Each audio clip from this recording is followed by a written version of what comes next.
used in households, restaurants, bakeries, foundries, and exported in tons out of Africa to Europe, the Middle East, and Asia. Straight to the numbers, according to data from the International Trade Center, Nigeria exports over 400,000 tons of charcoal. Fellow Nigerians, did you know that constituency and executive projects in your communities are not gifts from your legislators? They are projects sponsored by the legislators and funded by the federal government to improve your life and the lives of those around you. These projects belong to you. Without your vigilance, they might never be completed. Don't allow them to fade away into unfulfilled promises. Stand up, take ownership, monitor their progress, demand accountability, and report concerns to ICPC. Call our toll-free line now on 0800-2255-4272 or WhatsApp only on 0806-656-4726. This message is brought to you by the Independent Corrupt Practices and Other Related Offences Commission, ICPC, with support from MacArthur Foundation and the Center for Democracy and Development in Africa, CDD.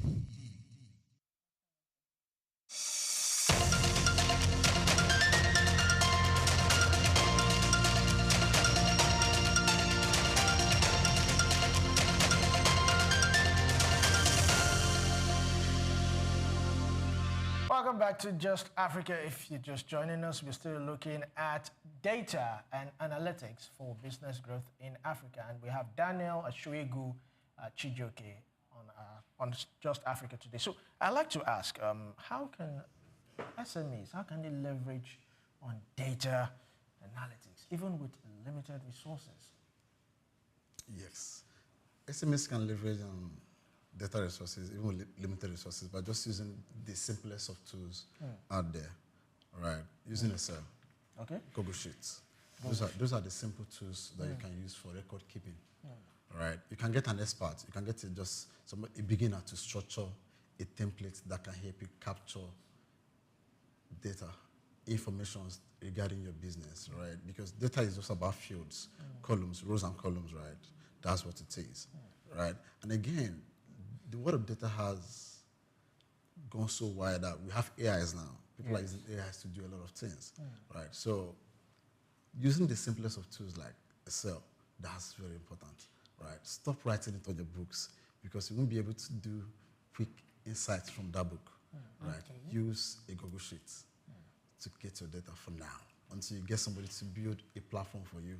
And this platform, we have different platforms, Power Apps, different platforms, sharp one that you can use. Yes. I was also going to ask you, just like you mentioned, some of these apps, what role do tools like, Power BI, Tableau, Python, what role do they play in transforming, African businesses?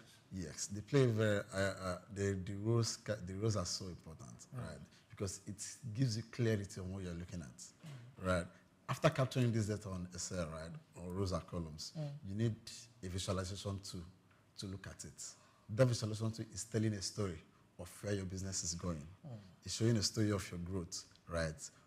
Month-to-month growth rate, your churn rate, right? Your profits, your take rate every day, right? That's where you can see it. There are a lot of visualization tools out there, right? There are free ones, there are paid ones, right?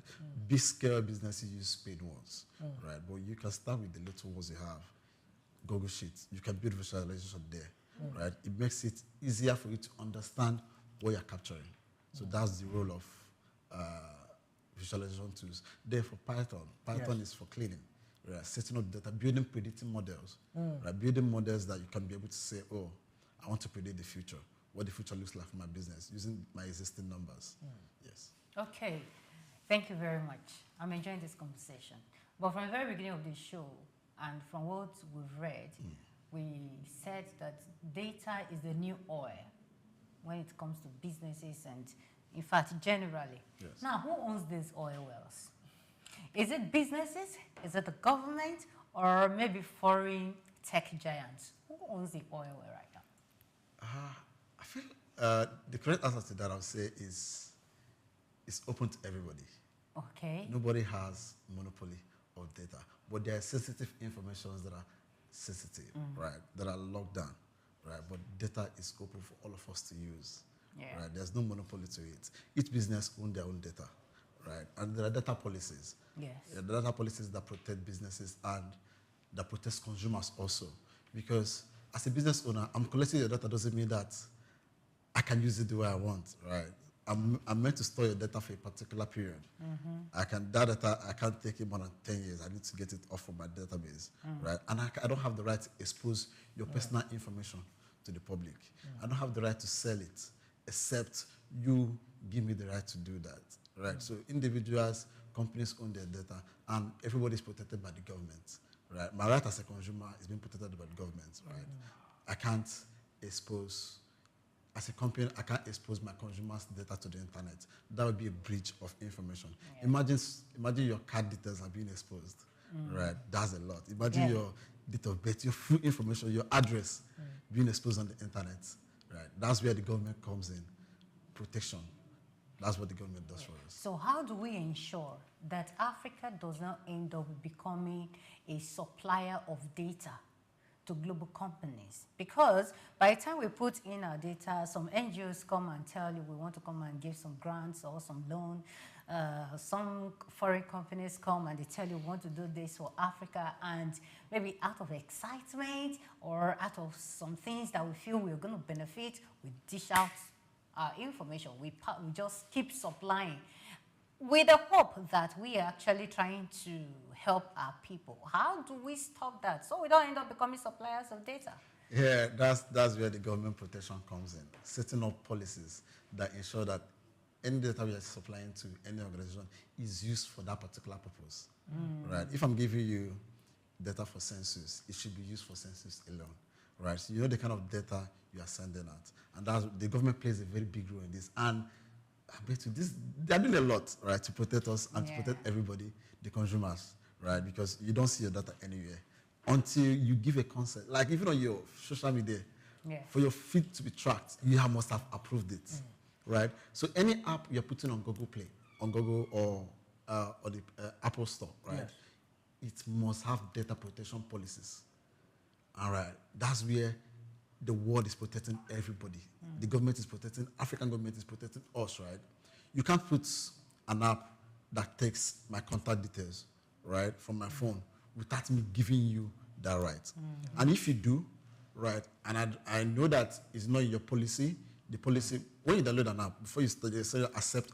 Exactly. Our problem with us, some of us, we don't read it. Thank you. Right? So once you are doing that, you're accepting all this. You're accepting some policies that gives them access to your personal data on your phone, right? So what we should do to protect ourselves for now, right, is to ensure that we read those policies, right, to the details to understand what data are you exposing. Like most of the apps on my phone, I don't give them access to my location, except I'm on the app, right?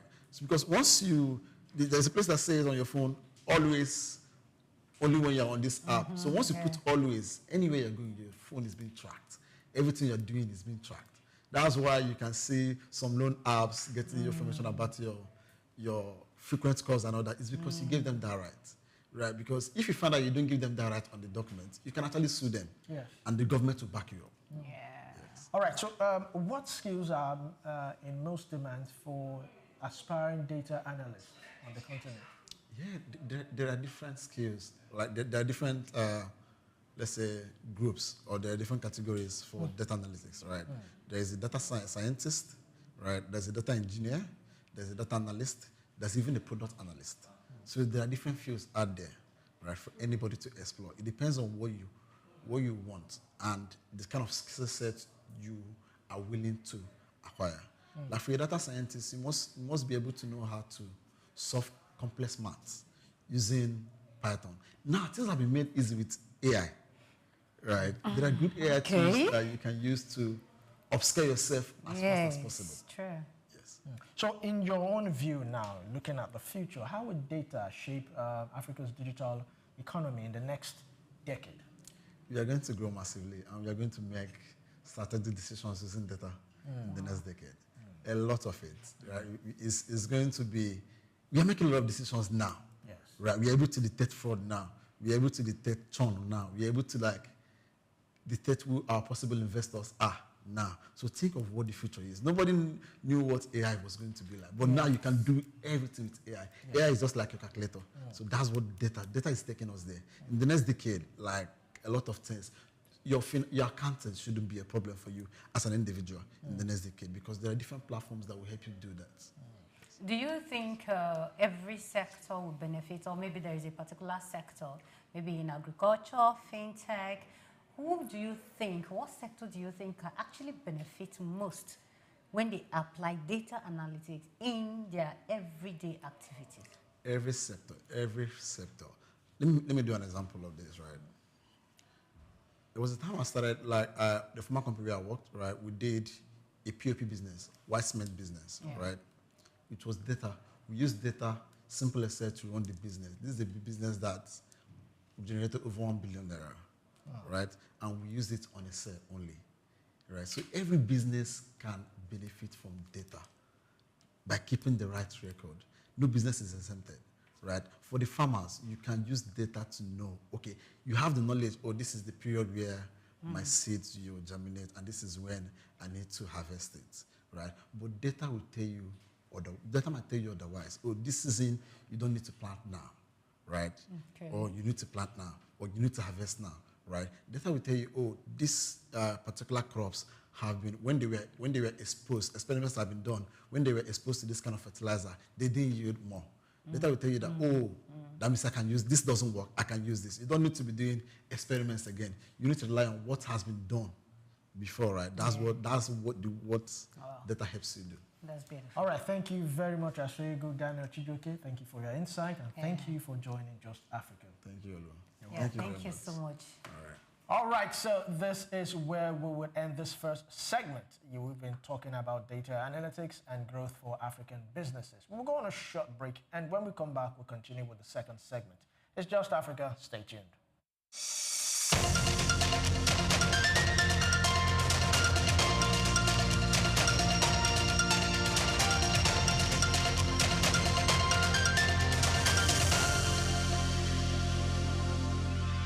Augmented reality, AR, is a technology that merges computer-generated images with the user's real-world view, creating a composite experience. This interactive experience integrates various sensory modalities, such as things you can see, hear, and even feel, making the experience interactive and immersive. In recent years, the emergence of this transformative technology has seamlessly integrated digital and physical realms. This groundbreaking innovation relies on specialized hardware like smartphones and smart glasses equipped with cameras and sensors, AR software, and Apple's AR Kit and Google's AR Core. Then creates immersive experiences by overlaying virtual content onto the user's real-world environment. AR software such as Apple's AR Kit and Google's AR Core then creates immersive experiences by overlaying virtual content onto the user's real-world environment. AR's applications span diverse industries from gaming to education, healthcare, retail, and manufacturing. In education, AR enhances learning through interactive and dynamic experiences, while in healthcare, it aids surgical planning and medical training. Retail experiences are transformed as AR enables customers to virtually try on products and visualize furniture in their homes. Despite its potential, AR faces challenges such as technical advancements and user privacy concerns. Overcoming these hurdles will unlock even more seamless and immersive AR experiences, making it an integral part of our daily lives. As technology progresses, the horizon for AR broadens, promising a future where our interactions with the world are richer and more interconnected. Augmented reality is not just a trend, it's a revolution shaping the way we live, learn, and work. Goma Fortune, Souk News. Fellow Nigerians, did you know that constituency and executive projects in your communities are not gifts from your legislators? They are projects sponsored by the legislators and funded by the federal government to improve your life and the lives of those around you. These projects belong to you. Without your vigilance, they might never be completed. Don't allow them to fade away into unfulfilled promises. Stand up, take ownership, monitor their progress, demand accountability, and report concerns to ICPC. Call our toll-free line now on 0800-2255-4272 or WhatsApp only on 0806-656-4726. This message is brought to you by the Independent Corrupt Practices and Other Related Offences Commission, ICPC, with support from MacArthur Foundation and the Center for Democracy and Development in Africa, CDD. Human ingenuity has birthed remarkable innovations, none more so than the rise of intelligent machines. Computers, once more calculators, have evolved into sophisticated systems capable of mimicking human thought processes. Powered by artificial intelligence, AI, these systems are learning, problem-solving, and making decisions that were once exclusive domain of humans. From accelerating scientific discovery to tackling climate change, AI's potential is vast, but perhaps its most profound impact lies in healthcare. Artificial intelligence, AI, it's no longer a futuristic concept. It's here with the potential to revolutionize patient care, diagnosis, and treatment. AI is emerging as a powerful tool in the hands of medical professionals. From detecting diseases early to optimizing treatment plans, AI is demonstrating remarkable capabilities. It can analyze vast amounts of medical data to identify patterns and predict outcomes, aiding in more accurate diagnosis. Also, AI-powered robots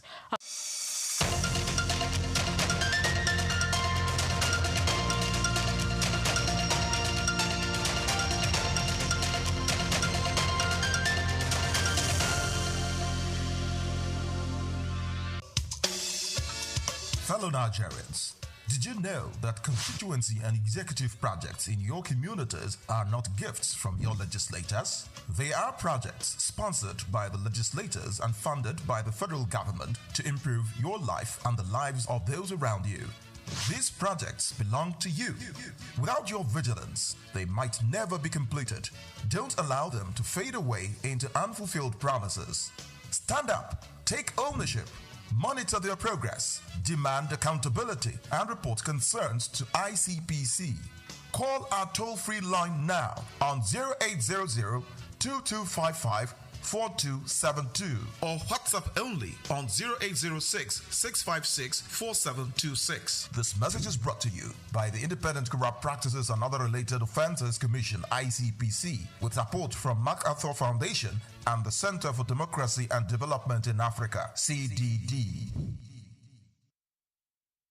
At the Africa Development Study Center, ADSC, we are committed to driving sustainable growth and development across Africa through innovative training and research. Our mission: empowering leaders, policymakers, and professionals with the tools they need to create lasting change. With customized training, dynamic research programs, and study exchanges on leadership, management, and other critical development topics, ADSC offers a platform for exchanging cutting-edge ideas and global best practices. We provide comprehensive services in research and consultancy, capacity building and training, education programs, publishing, and knowledge sharing. Our esteemed faculty, composed of seasoned experts and researchers, ensures a learning experience that is insightful and practical.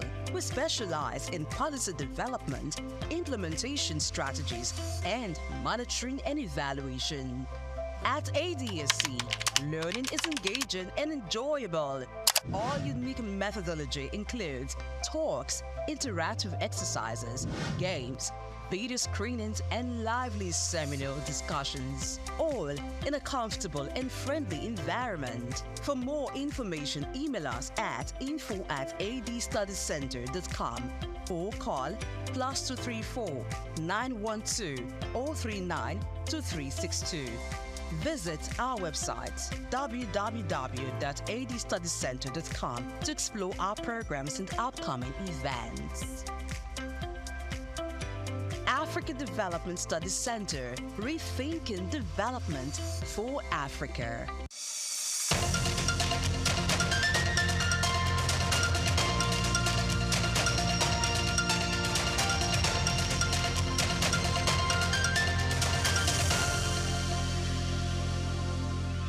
Welcome back to Just Africa, the program where we explore bold ideas shaping the continent's growth and its place in the world.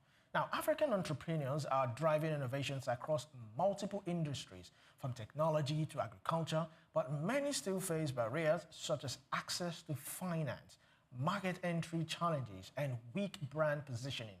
Now, building sustainable businesses in Africa requires not just passion, but also clear strategies that address growth, competition, and long-term value creation. On this segment, the topic is strategies, business strategies, and growth for African entrepreneurs. Joining us to unpack this bold topic is Lukman Oloyede. Now, Lukman Oloyede, ANIPR, NCIM, is a seasoned business strategist, brand and product manager, and public relations expert who has spent his career helping entrepreneurs and organizations strengthen their brands, refine their strategies, and build sustainable growth model. As an SDGs advocate, he also emphasizes inclusive growth, ensuring that businesses do not just thrive financially, but also contribute to social development. So glad to have you, Lukman Oloyede. Thank you so much. Thank you for having me. You're welcome. Now, from your experience, I mean, your CV is quite full. So you have vast experience. So let's pick your brain a bit. From your experience, what are the biggest growth barriers facing African entrepreneurs today? Thank you so much for that question. First off, I believe that Africa is full of potential, and we are going to be the next fastest growing economy. For the fact that we've got the highest number of youths in all the continents in the world, and that gives us a greater chance of really making so much impact. However, with all the potential that we do have, primarily due to the youth population that we have in Africa, talent shortage is still a major worry. And if you look at that, it's across different sectors. For example, the best brains in Africa are actually, moving out of Africa, basically. So the Jackpot syndrome is a big worry for Africa. People are moving to the US, to Canada, in search for greener pasture, and that is actually affecting virtually every sector, from banking to startup, to oil and gas, to virtually every sector. The talent shortage is a major worry across different sectors. For us to really be able to achieve a lot of development, we need to have that. And instability in terms of policies, government policies. For example, changes in terms of taxes, changes in terms of policies across different sectors. The government trying to understand, even things like, artificial intelligence, like you just discussed in the previous program, things around, digital currencies, and things like that. We are here to have some policies that would cover some of these things and how people should engage with them, basically. That's also a worry for anybody who's who's thinking of going into maybe tech, for example, fintech and other things like that. Infrastructure is still a major worry for us as well. Things like basic things of life, like electricity, for example. So even if you need to start a business in Nigeria, one time you put into consideration cost of fueling and other things like that, that might also put some people off, basically. So there's quite a lot of challenges that we have, from infrastructure to segmented market. We've got different languages, francophones, the anglophones and other things like that. In Nigeria alone, we have over 200 or 300 ethnic groups. And so for you to now scale across Africa, you have language barrier, currency barrier, and some of these challenges. But I believe we'll definitely get there over time. Yeah. Thank you very much. Now, over the years, dating back to as far back as 80s to 90s, even now, we've seen different businesses, different products come. Beautiful products. I mean, take for instance, there was a time Nokia, if you didn't have a Nokia phone, you were nobody. Nokia came in, and from all of a sudden, BlackBerry took over. From BlackBerry, then came iPhone and the rest of them. So my question now is, how important is having a solid business strategy compared to having a good product or services? Thank you very, very much. That's a fantastic question. I love the first example you cited, the era of Nokia. It was like the next big thing, really. And before you know it, like we often say, innovate or die, things can really change quickly. And before you know it, you're out of, even the BlackBerry you mentioned is a Canadian product. And where's BlackBerry today? They're at the forefront of that innovation. It was like executive phones. And before you know it, they feel to, change quickly. And then iPhone and Samsung, just took over the market, and that was just it. So a product can be likened to sort of an engine. You need the engine of a car, for example, to be able to move the car, to be able to, and then when people are buying premium cars, they always talk about the engine, how powerful the engine can work. And then when you now talk about the strategy, so the strategy now is like speaking around, the map, the gauge of your car, how do you navigate the mirror of the car and everything. So as for the product, that is basically just helping you in terms of, okay, how do we really build a product that people would be interested in, things that people would solving a problem. But it's not enough to solve a problem if you don't have a strategy that will make you sustainable and be able to, stay long time within the market. The question of why exactly are we doing what we are doing, and how long do we need to do it, and how do we scale, how do we build, how do we monetize this and all that. That is where strategy comes in. So it's not enough to just have a product. It's very, very important to have a very clear strategy, which is like your roadmap in terms of how you intend to scale the business, to grow the business. And that's very, very, very important. I think a lot of people spend a lot of time trying to create a product, but they don't, think long term in terms of why exactly are we doing what we're doing, and why do we really need to do them, and what exactly do we need to achieve, by doing them.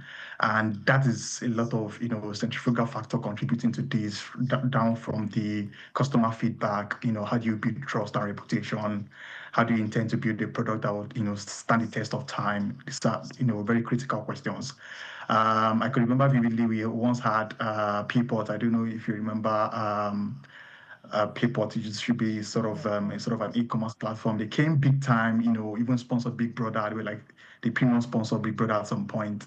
And where's the business today? So it's not enough to have a very good product, to have a fantastic product and a fantastic idea. But it's another thing to be able to build that long business on a long time, and that will be influenced by leadership, by very clear strategy, basically. All right, thank you very much, Lukman. We love the way you're breaking the whole topic down right now. Now, most businesses in Africa, Nigeria, are passed down from maybe a parent to a son, and family owned and all that. So most of them still runs on traditional strategy. This is how it's being done. This is how we've been doing it. How can businesses these days bring in modern strategies without losing values, without losing that traditional values? But how can will they be able to mix both up and help the business to grow? Thank you very much. That's a very good question as well. And I would, interestingly, this is a major worry for Africa. If you look at the Asian community, you'd find businesses that are owned from the family, and then they grow, evolve over time, innovate, and become bigger. Samsung, for example, is a very popular brand. It's a family brand. It started as a textile company, moving to, electronics, TV, and things like that. And then moved into telephones and smartphones, the best smartphones in the world is always around iPhone and iPhone and Samsung competing now, right? So the business has actually evolved. So from the family, from generation to generation, has built, a stronger business, expanding the business to other things. Now come to Africa, we build things around ourselves. It's always about, oh, my daddy runs the business, it's a family business. And then you have kids who feel like, I want to be a footballer, I don't want to run a business. I want to do fashion, I'm not interested in my daddy's business. And that could actually be a very big problem. So people don't always want to build up on what their parent has actually done. They want to have their own path. There's nothing wrong in doing that anyways. But then it's also having a very clear path in terms of growth for a business like his family, and then being able to see beyond how we started the business and be able to build up on that. In Africa, for example, I would just give an example of the M-Pesa, for example, in Kenya. The M stands for mobile, the Pesa is just a Swahili word which stands for money. M-Pesa, for example, has been able to build a product, though it started more or less like sort of a microfinance bank, but actually evolved beyond that and then solving a bigger problem. M-Pesa today is having more than 50 million, users. They've tried as much as possible to, build a product that would not just be trying to target the Silicon Valley of this world, but solving key problems across Africa today. And that is built based on how do we bank without having to use it with the internet, for instance. How do you use the USSD? How do you use SMS in terms of transaction? How do we ensure that people, even without internet, can actually bring in the banking to the banking system, basically? Because they are solving a major problem, making real impact. They are doing, very, very well today, even contributing almost about half of the entire, Safaricom revenue. That's just to tell you of how solving a major problem can actually make a business, stand out, irrespective of whatever technology you are leveraging on, as long as you're solving the main problem, and people will definitely buy into your idea, basically, and your product. Okay, thank you very much, Lukman. So my question right now is this: most people, and even you mentioned it, we believe the same thing, that Africans have the youngest minds in the world, the youth. We have the population, we have the human resources. And the world believes that, yes, African youth are hardworking, even though some persons feel we're lazy, but I still believe that we're not lazy, we are hardworking people. Now the question is, and in Africa we have so many entrepreneurs, yet we are still very small. Most businesses remain at that small level. Very few get to the medium stage, and very, very few blow just above that. What strategies do we need to put in place for us, for African entrepreneurs to grow, for our economy to as well grow? What are those strategies? Thank you very much. That's a very good question. So the truth is, we are doing very well, and it's always very painful because I, for example, I've worked with quite a number of fintech in Africa, and I will tell you for free, some of them, once they move into that seed funding era of the business, when you think the business should be doing very well, and all of a sudden you just don't hear about them again. Quite a number of things that I think we need to, really address within the African setting when it comes to growing businesses. Most times we always want to expand too fast. You build a product in Lagos, and because the product is doing quite well in Lagos, instead of you to really, own the Lagos market, for example, to start with, you want to start scaling down to maybe Kano, to Abuja, to Sokoto, to somewhere in maybe Imo, in Port Harcourt, and all the rest. Yes, we are all Nigerians, but there might likely be some differences in terms of, for example, with admission strategy, in terms of how you get to implement that. The fact that you've done it in Lagos and actually work in Lagos does not mean if you take it down to Ghana or you take it down to Cameroon, for example, you're gonna implement a copy and paste strategy and that would work for you. No, it might not really work like that. So you need to first of all stabilize that business in such a way that you know that, okay, at this point in time, you can then begin to scale. We should not ignore the complexity and the differences of the African market. It's very, very important for you to be able to scale and be able to build a business that will stand the test of time. You need to always understand the fact that as you're trying to grow the business, you should also be very mindful of the fact that you also need to be profitable. I think a lot of people today just focus on, oh, we are looking at the numbers. We have 20 users. We have 30,000 customers. But out of those customers that you have, are you really making the profit to run your business, to pay your staff, the facilities and the resources that you need? Are you able to take care of all those? Or you're just getting the numbers, but you're not making any profit at all? So if you're not making any profit, you are still not in business yet. And the first 5 years is like the most challenging period of every business. And a lot of people really, really struggle to really even make it past the first 5 years. And like most researchers have always said, once you're able to scale that first 5 years, that it seems to be like, okay, now you seems to be in business kind of, right? But at that point, you also need to understand the fact that you are trying as much as possible to be profitable while you think you are in business. Another thing that is also very important is when it comes to partnership and network. And I think a lot of people, a tree does not make a forest. I think a lot of people most times just believe because they're already doing that thing in a very small scale and it's working, then they have no need for partnership. And I think that's one thing that a lot of businesses in Africa are still struggling with. Many people do lack the trust of, feeling like, okay, I'm already doing this. How do I build this to the next level? At that point in time, that knowledge or that's the financial capability of growing that business to the next level might not solely be about you. It might be going out there, it might be conferences you've attended that you're meeting other people doing something similar or something slightly different from what you are doing that you need to partner with to be able to grow that business to the next level. It might be you giving out maybe 20%, 30%, or 40% of your business, to other investors to be able to scale that business. But if you want to hold tight to, I built this and nothing must change, you might probably not be able to scale. And that's just the truth about business, right? So, and again, there's no one size fits all when it comes to running a business. You have to be open to new ideas. You have to be open to collaboration and partnership for you to be able to build, a bigger business that everybody can, be happy about in the long run. That's beautiful. Thank you very much, Lukman Oloyede. Now, let's look at branding or rebranding. We've seen so many companies branding, rebranding. The popular beverage companies, they come different times when they feel sales go down and all that, they rebrand and all that. So what is the importance, benefits of branding? That's one. Then can you also share examples of how strategic branding has transformed a business in Africa?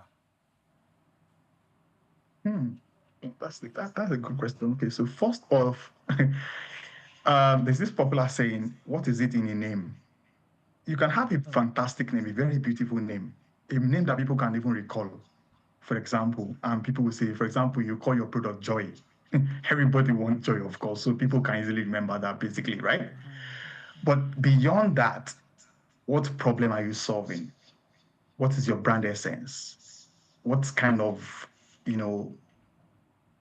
problem are you solving? What's your brand essence? When people think of your product, what do they think about? These are fundamental things that a lot of people need to put into consideration, So you might have very good branding in terms of your brand color, your brand essence, and all those things. You have, the look and feel, your brand that is actually the feel-good kind of brand, But then, what exactly are you solving? And are you really building a business with the right strategy that is making the right, solving the right problem and giving you the right kind of profit, return on investment? A lot of people just feel like they're in business, building a feel-good brand, but to them, they feel like they're actually solving a real problem. And that also stems from the fact that a lot of people doing business in Africa do not do research. And our problem again is that we do not have a single source of truth. For example, in Nigeria, the same person who needs a BVN needs to have NIN, would also need to have a driver's license. We also have to, you understand. So this becomes very complex. When you go to a Western country, for example, in the UK, for example, you call the hospital, just two information is needed: your name and your postcode.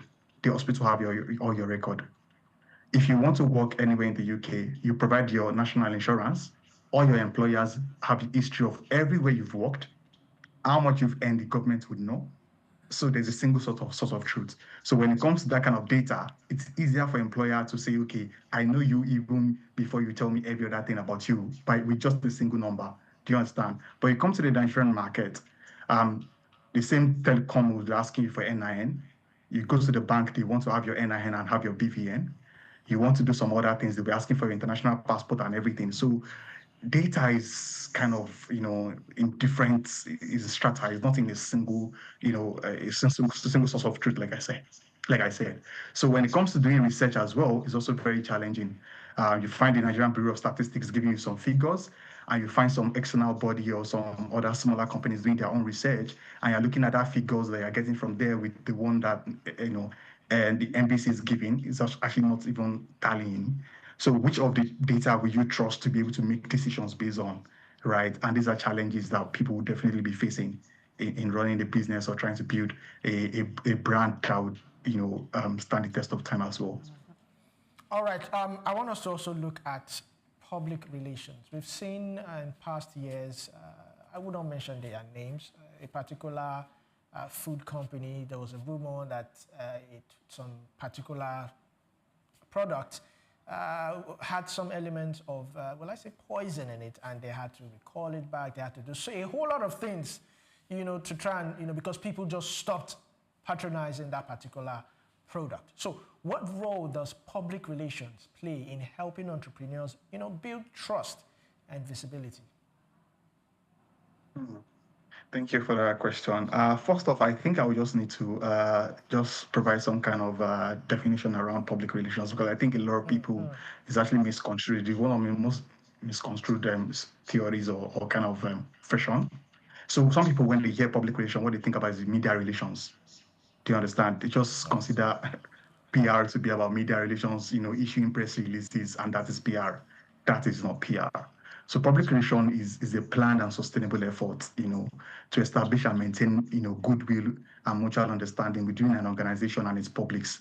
So these publics now can be your stakeholder, can be your customers, can be your investors, every other part of the stakeholder that you do have, including the media, of course.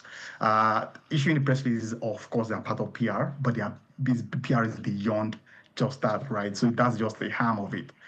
When it comes to building trust, it comes to building, visibility for yourself or for your brand, all these are very, very important, but it's based on your brand reputation as well and how transparent is your business, right?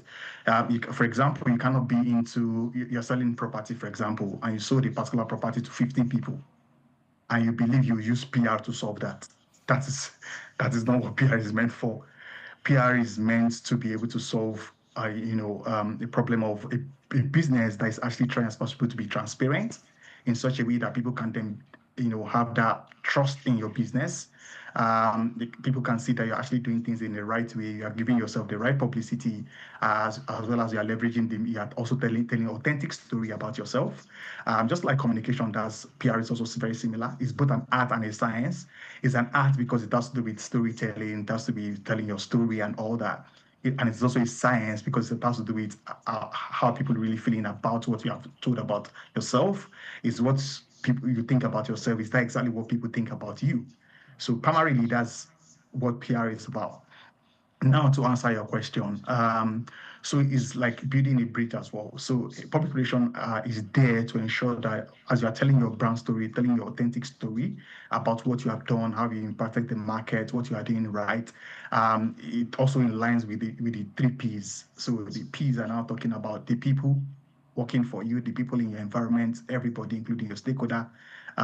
Profit, are you really making the business? Are you in business for real, or are you just talking about what you do, the feel-good thing, like I mentioned, and the planet as well? How you contributing to the society? What impact are you making? That's when it takes us down to CSR, corporate social responsibility. How responsible is your business in the society? All these come together to really help brands in terms of, attracting, investors, attracting, new customers, building a sustainable business, a business that people can trust and on a long time, want to associate themselves with. I think having that understanding is very, very important, right? And Yeah, and there's also a myth around, the use of propaganda, the spin doctors, people who are also trying to, shape a narrative in such a way that is not actually what it is. And I know that these days, that's also one of the major challenges that PR is facing. A lot of people just feel, oh, I'm also a PR practitioner because I can write good stories, I can write press releases, and then that makes me a PR practitioner. I think it's also very important that people understand that PR is more beyond that, right? And also include also understanding, crisis management. You also have to be very, very aware that you are doing business. You're also exposed to some kind of risk in the market, and your ability to be able to manage those risks and respond accordingly is very important in PR as well. All right, thank you very much, Lukman. We enjoy your conversation here. So, you were talking about profits making a few minutes ago. Now, when we talk about profits, many people, many entrepreneurs, many business owners and the likes believe that it has to do with just money, business growth. The focus is on money. When you say my business is growing, maybe people just think it's money. Personally, I feel growth is beyond money. Job created is growth for me. Social impact is growth for me. So do you think African entrepreneurs need to redefine growth beyond profits? Absolutely. Yeah, absolutely right. So the truth is, when we talk about growth is in layers, right? Like you said, it's just like a pyramid. You understand? Profit is just one of those things. But beyond profit, we are all contributing to the society, and in one way or the other. The fact that you're creating employment, you're empowering people in the society, you are paying your taxes, that's also a contribution to the society. We are solving problem. In fact, for me, I count that as the most important thing for every business or every society. You being able to identify a problem and you solving that problem is rewarding beyond every other thing, right? So it means that now you are not just, a member of the society, but you can then be able to see things that are actually challenges and then being able to solve those problems. And that's very, very, germane, very, very important when it comes to, everything. And also the ability to also be able to scale is also very important in growth, right? You might be doing the business, maybe in Lagos, for example, and you're doing very, very well. Your ability to see beyond Lagos and be able to tell yourself now, have we been able to really own Lagos? Can we expand this business now to Oyo, for example, or Ogun, which is the neighboring cities within Lagos? And at what point do we need to do that? An ability to do that and also be able to make that business successful in Oyo, in Ogun, and begin to consider, okay, can we focus on Anambra? Can we move this down to Kano? Can we move it down to Abuja? These are all part of what growth is all about. So it's not just about the profit. And as you're also growing in terms of numbers, so you've started the business with just 10 persons. The kind of business structure you need for 10 persons will be different by the time you have 20,000 staff. Let's even start like 5,000 staff. You move from 5,000 staff down to like from 10 to like 50 staffs to like 100 staffs to 150 staffs to about maybe let's say about 300 staff. So yeah, increasing in terms of numbers, right? And all these are very, very important and they're all part of growth as well. And in between all that, you're building brand equity as well. You understand? People are trusting your brand in such a way that they can bank on it anytime, any day. All these are part of profit, are part of growth in a business as well. Do you understand? So yeah. So profit is just one of it, but there are different layers to it. All right, thank you very much, Lukman Oloyede. Please don't go nowhere. We'll go on a short break, and when we come back, we'll continue with the program. Stay tuned.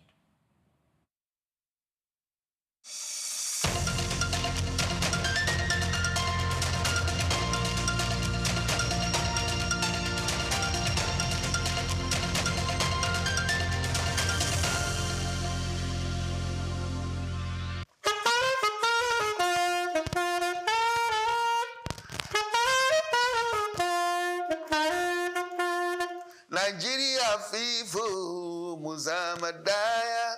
Nigeria FIFO Muzamadaya. That song says Nigerian people of Nigeria, let's be one, let's be united. Happy Independence Day to Nigeria. This our great nation, our wonderful nation. I pray that this country will get better and better, greater and greater. Be a good citizen. Don't just put all the responsibilities on the government. You are also part of this country. So do your part, let the government do their part. Blessings. Happy Independence Day, Nigeria.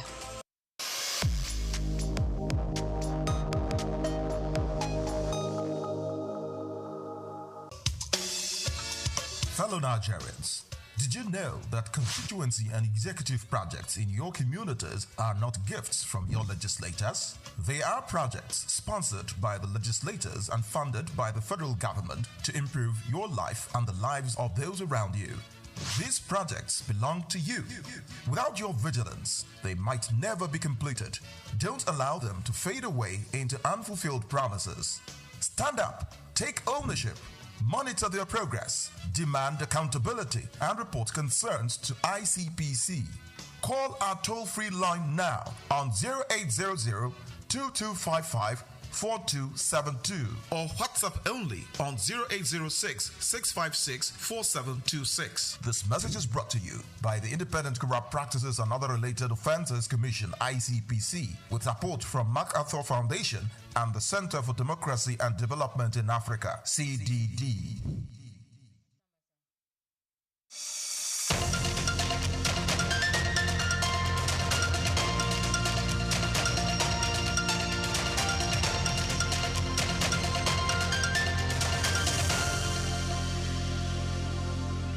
Welcome back to Just Africa. We're having a robust topic titled Business Strategies and Growth for Africans. And we have Lukman Oloyede still with us. Lukman Oloyede, still glad to have you on Just Africa. Thank you for having me. All right, so what are the common mistakes that one needs to avoid, especially young people going into business strategies? What are the common mistakes one needs to avoid? All right. Thank you very much. So I think, first off, if you are going into business, you need to always ask yourself the question of why. I know there is this popular book that says, start with why. If you're going into business with the mindset of I want to go and make money, you'll be surprised that you are going into the business for a wrong reason, right? So you must be willing to solve real meaningful problem. Don't just chase the trend. Oh, your friends are trying to start a business, so therefore you should go and start one as well. That's not a good reason to wanting to be into starting a business. You need to be willing and interested in building a sustainable business in Africa today that would require a blend of a sharp acumen and a deep local understanding and building a sort of a resident mindset. All these are very, very important. You need to be willing to build for your context, understanding, starting from your own immediate environment. What exactly is the challenge of my own environment? And you're starting with that. It would be a very wrong idea to be living in Nigeria and wanting to be solving a problem that is in South Africa, where you do not even have access to research or data that would inform how you get to solve that problem. Even if you want to do that, you probably have to go to South Africa to solve that problem there, right? So if you have to start from your own immediate environment, looking around your own environment, gathering as much data as you can. It might be from family and friends and your relatives and people around you, and then building up on that to ensure that you're able to solve a problem from that. Build for your context, not for Silicon Valley. So Silicon Valley is in the United States of America. You can't be solving a problem for Silicon Valley when, even if you go to Silicon Valley, you're still going to be asked, how is that problem? What exactly have you built? And how have people really adopted that product you've built? For example, in Africa, a kind of problem kind of solution that might fly might be around maybe USSD, for example, or SMS usage, for example, or mobile app. You understand? And in Silicon Valley, it might be things around robotics and things like that. You also need to master the unit economics. What does that mean? Is that you have to build for sustainability in terms of survival of your business. And you have to build gradually and build up on that as well. You have to build, based on relationship and trust. If people don't trust you, they would not give you their money, basically. And of course, like I said, you have to build a sort of a very resilient mindset in terms of ensuring that you have a very clear goal. You have that, mindset that you want to really, really make the business to survive. Because of course, you definitely face challenges. That's just the fact about running businesses. People, you might receive 1,000 no, but the ability to understand that, a single yes might turn things around for you and be able to work towards that moment. All right, so for existing entrepreneurs, African entrepreneurs, what are the common mistakes that should be avoided, especially when trying to scale their businesses? If you want to scale your business, like I said, you shouldn't have to be in a rush. You have to take your time. You have to be sure that you've been able to solve a problem and you've tried it over and again, and then you realize that formula is working for you, that strategy is working, and you're already building into a stage where you think, okay, I'm going to break even if I continue on this path, right? Even if I'm an angel investor, I want to invest in your business, I'm going to ask you, what problem are you solving, and what are the figures in terms of your performance at the moment? As long as I can see the trajectory, and I can see that there's a prospect in terms of that business, scaling through, I'll be happy to put in my money, because I can see the path of you, building a business that is sustainable, and then there's going to be some kind of return at the end of, ROI at the end of this engagement, right? So the likes of, Flutterwaves, Money Point, for example, has now recently moved to the UK as well in terms of doing, cross-border transactions and things like that. Remittances is very big now. People are trying to, send money down to Africa. People are trying to solve that problem for us. It has now become one of the major things that is actually really a lot of people in startup are trying to do now, because they realize that with the JAPA has also opened a new market for us. A lot of people are trying to send money back home, trying to build things back home, build some things back home, right? And you're solving a problem. If you can also solve that kind of problem, the ability to identify the problem early enough, or the need early enough, and be able to solve that problem is also very important. And whilst you are also solving that problem, you have to be, mindful of the fact that things would always change, and your ability to also innovate and evolve as things change along the line, also very, very important for you to be able to survive as a business, running a business in Africa, or as a young entrepreneur. All right, so if I may ask, when is the right time to scale your business? Is it when profit goes up, or is it when you have more investors? That's a very good question. The thing is, it's not a one-way approach to how that should be done, really. But for me, I strongly believe that if you build a business that you think at this point is strong enough in terms of your base, for example, within your own local environment, you build that business in such a way that you think at this point in time, I trust that if I want to implement this elsewhere, that would be able to fly. And then at that point, you might choose to go ahead. But then I would suggest that you're already making some kind of return on your business, because you cannot be stretching yourself when you're not making any return, basically, right? If you are starting something, it's not yielding anything yet, and then you are stretching your pulse to continue to expand, that might not be a fantastic idea. You understand? Except maybe you are getting maybe sort of an investor who is coming in to say, okay, at this point, I can see that there's a likelihood that you're going to be breaking even. I'm willing to give you this $30,000 to scale, and at the same time, get me that return. Then that's fantastic. But if you're building yourself, I would suggest you just try to win your market first before trying to pull that into other new market, basically. So there's not a one size fits all in terms of response to that particular question. But the first thing would be try to break in your own market first, win that market first, and don't just move into a new market, with your two eyes closed. It has to be based on research. It has to be based on some kind of insight. That would let you know that, okay, truly you are going to break even. For example, the fact that you've done a business in Nigeria and it's working does not mean if you take it down to Ghana, if you implement it, the same copy and paste is to work in Ghana. Do you understand? It means that you must have done a research in Ghana, understanding some kind of differences in terms of cultural nuances, in terms of the cultural differences and how people would adopt that kind of product in that kind of market. Then before you can be able to implement. Now, taking that product to somewhere in Cameroon, for example, which is actually a French-speaking country, that's a totally different ballgame. Do you understand? Because in terms of not just culture now, then language, and then other things would have to be considered to be able to see if it would work at that point in time, basically. Yeah. All right. Thank you very much, Lukman. Okay, so because of the number of people coming out of schools these days, there is the need for entrepreneurship. The government is encouraging it. Individuals are encouraging entrepreneurship. As such, the Nigerian secondary school curriculum has added entrepreneurship studies to their curriculum to encourage young people, kind of say, let's catch them young. Now, do you really think that what the schools are teaching right now is enough to equip those young guys, young ladies coming out of secondary school? Do you think they are equipped enough for them to start up a business in Africa? Thank you very much.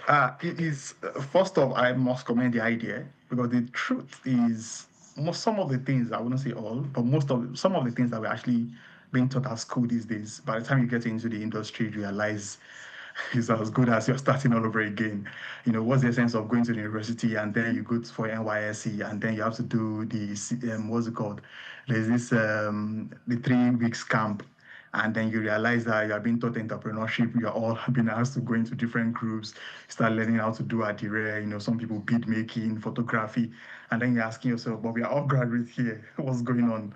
Do you understand? Because the truth is, for you to be able to, you know, solve real problem, you need to be able to have that foresight. And I think doing that from school is also very important. It's just like talking about money management. We are not being taught how to save our money, how to invest at school. Nobody does that, right? It's after you've graduated and you're making that little naira, and then you realize I need to start saving my money. The saving culture is not taught at school. So starting from schools is a brilliant idea. And I would want to use this opportunity to do sort of a shout out to Dr. Bosun Tijani, which is actually our minister, the Nigerian Minister for Technology, Communication, Innovation, and Digital Economy. He has been doing amazing work when it comes to, you know, creating those incubators, you know, accelerators, and innovation hub. If you ask me, that is actually where the real talent, you know, come to play. You know, those hubs are very strategic in terms of us being able to build real entrepreneurial spirit, you know, people who are building technologies that can solve important problems in our society. This will be giving them opportunities in terms of, you know, giving them opportunity of meeting potential investors, meeting some mentors, people who have done it before, and able to support them or hold them, you know, by their hands and show them how to really get it done. They're going to be meeting peers, you know, people like minds in that space who they can collaborate, like we've talked about collaboration and networking, that they can work with and be able to solve bigger problems. Do you understand? It's very important for us to be able to collaborate. Collaboration cannot be overemphasized. I think sometimes when we are just in our own little space, we think we are really solving a problem. And we go out there and we see other people doing a bigger thing and are like, wow, so even what I'm doing is just one part of what other people are also building. You know, now imagining in such an environment, like a sort of a hub or a cohort where you can then be able to collaborate together and solve even more important problems, right? I think doing it at school is very important. And also every parent has, you know, we have to be very mindful of the fact that as we are sending those kids to school, let them also learn other things. I remember when Barack Obama was the president of America, his children were actually going to retail stores, you know, participating in other things. You understand? I think that's what a lot of us also need to instill in our kids, you know, that entrepreneurial mindset is a spirit on its own that everybody needs to have, the minds of being inquisitive, looking inward and being, you know, very deliberate about solving problems. I think it's like a puzzle. We all need to have that, you know, that's in us. And starting from the school is a very brilliant idea. All right, thank you very much. So what lessons can be drawn from African startups, you know, that have successfully scaled across borders? In terms of businesses in Africa that have actually really scaled, there are quite a lot of them, and I'm amazed, right? So even in the Silicon Valley that everybody talk about in America, whoa, Silicon, how many unicorns have they really built? And then you come to Nigeria and you find a few of them and you're like, whoa, even in Nigeria, the population is in our favor, right? A population of over 200 million people.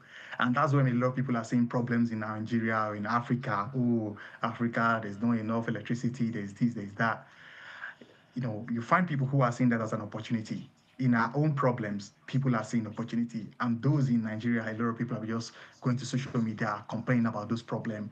They're not looking at how do we even solve the problem, right? And anybody who can really crack that would, have it good in their hand to really, benefit from basically. And that was why when I started, Money Point the other time. Money Point is solving a very, very, very important problem.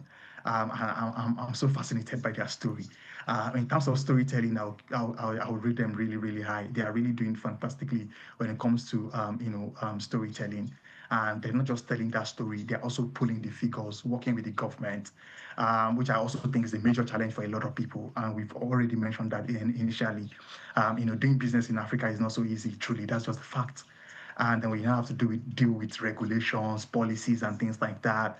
That's also a very, very major challenge. So that we build based on collaboration, your ability to have those corporate governance, in place to enable you to be able to really, have that strong backing from the government end. But then we have the likes of Flutter Waves that are doing amazingly well, even in Nigerian market as well. They are solving important problems. And, these are fantastic businesses.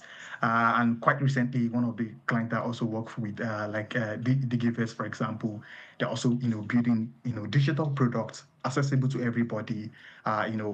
Enabling, empowering people. Bringing the bank into the system. And if you ask me, that's a very, very important thing that we all need to solve, because there are quite a lot of people that are not banking in Africa, and that's a major problem we need to also solve. All right, so final question in less than a minute. What's the importance of networking and partnership in business growth? Because a lot of people believe that networking is just going to parties, shows, seminars. That's networking, but what is the importance? Can you actually briefly explain what networking is and the importance of networking for business growth? Okay, thank you very much. Okay, so this to answer your question, we just liken networking and partnership as they both work hand in hand, though they are slightly different when it comes to how they actually work together. So for networking, that is like building a sort of a web of support and open door, opportunities for yourself. But when it comes to partnership, that is more like a sort of a formal alliance that help you in terms of reaching new, customer faster, sharing knowledge and innovation basically, and accessing resources that you actually lack. For example, I already mentioned you might be starting something and then you realize for you to be able to scale, you do not have the financial capacity to really be able to scale that. And that's where angel investors, come to play basically. I also think you are lacking in terms of knowledge. I've seen people who started something on their own, they are doing amazingly well. But for example, they are building tech products. They've got a brilliant idea.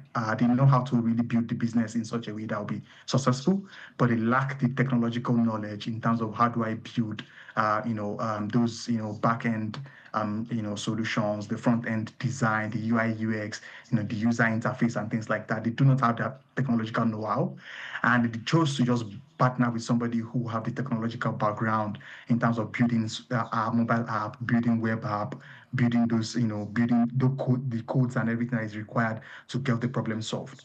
They started this business. I'm not going to mention their name. They started this business without zero naira. But one has a very fantastic idea, and the other do have the technological know-how to build it.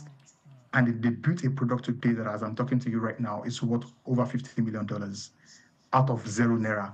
And it's just based on just idea and somebody who has the ability of building, right? So you can actually really build a product or based on networking, if you have the right network around yourself, which has like the open doors that would open the new doors for you, and the right partnership that would enable you to be able to build a stronger and a product that would stand the test of time and be more profitable for you. All right, thank you very much, Lukman Oloyede. Thank you for your powerful insight. Yeah. Thank you for gracing Just Africa. I'm sure everyone has benefited from, your little wealth of knowledge. A whole lot. Thank you so much for having me. I'm so happy to join you. Thank you very much. Have an amazing day. Enjoy yourself. Now, entrepreneurship is not just about business. It's nation building. The resilience and creativity of Africa's entrepreneurs prove that the continent's future is already being written one business at a time. I am Olumide Shokoye. Until next time, keep building Africa's tomorrow today. And I am Omevi Idolo. Thank you very much for joining us on today's show.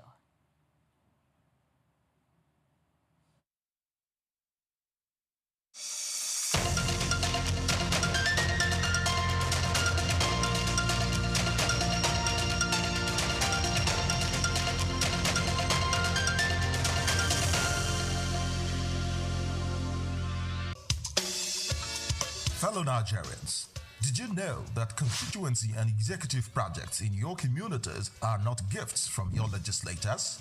They are projects sponsored by the legislators and funded by the federal government to improve your life and the lives of those around you. These projects belong to you. Without your vigilance, they might never be completed. Don't allow them to fade away into unfulfilled promises. Stand up, take ownership, monitor their progress, demand accountability, and report concerns to ICPC. Call our toll-free line now on 0800-2255-4272 or WhatsApp only on 0806-656-4726. This message is brought to you by the Independent Corrupt Practices and Other Related Offences Commission, ICPC, with support from MacArthur Foundation and the Center for Democracy and Development in Africa, CDD.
First of all, I may ask, who is 65 years old here? Some of us, we are not have the age. And some of us, we are above the age. We have to appreciate God's presence, keeping us long life and then prosperity. We see the day, it was so fantastic to us. So we are celebrating this in spite of the force. 65 years, you calculated day and time and hours.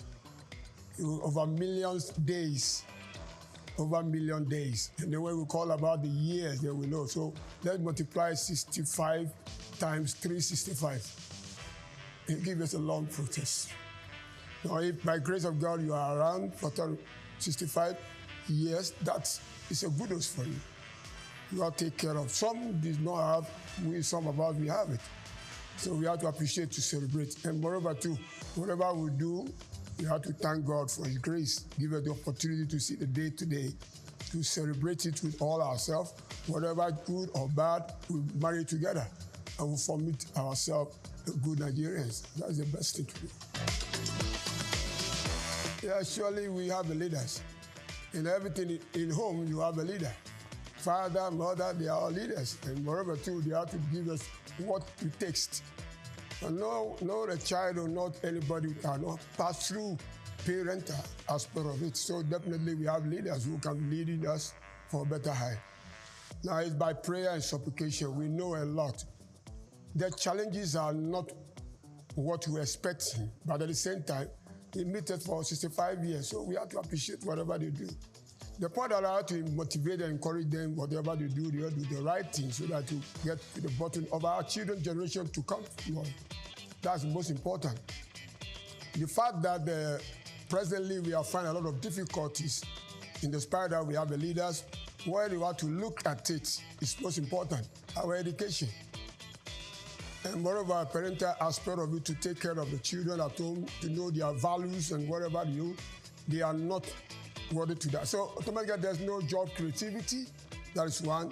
Education was not going high. That two. Then automatically our medical sector was not quite okay. So we have to adjust to structure that area. Then we can move better for more. No, it is naturally. It's a many are called, but few are chosen. Some of us, we are leaders. Some of us, we are religious leaders.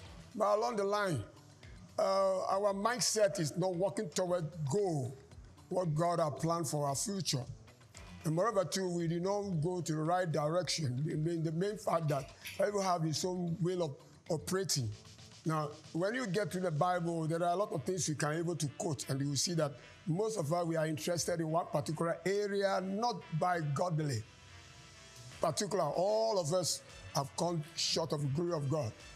Moreover, too, a Redeemer came to redeem us, probably if we have hope, and if we have trust in Him, therefore we can make things different.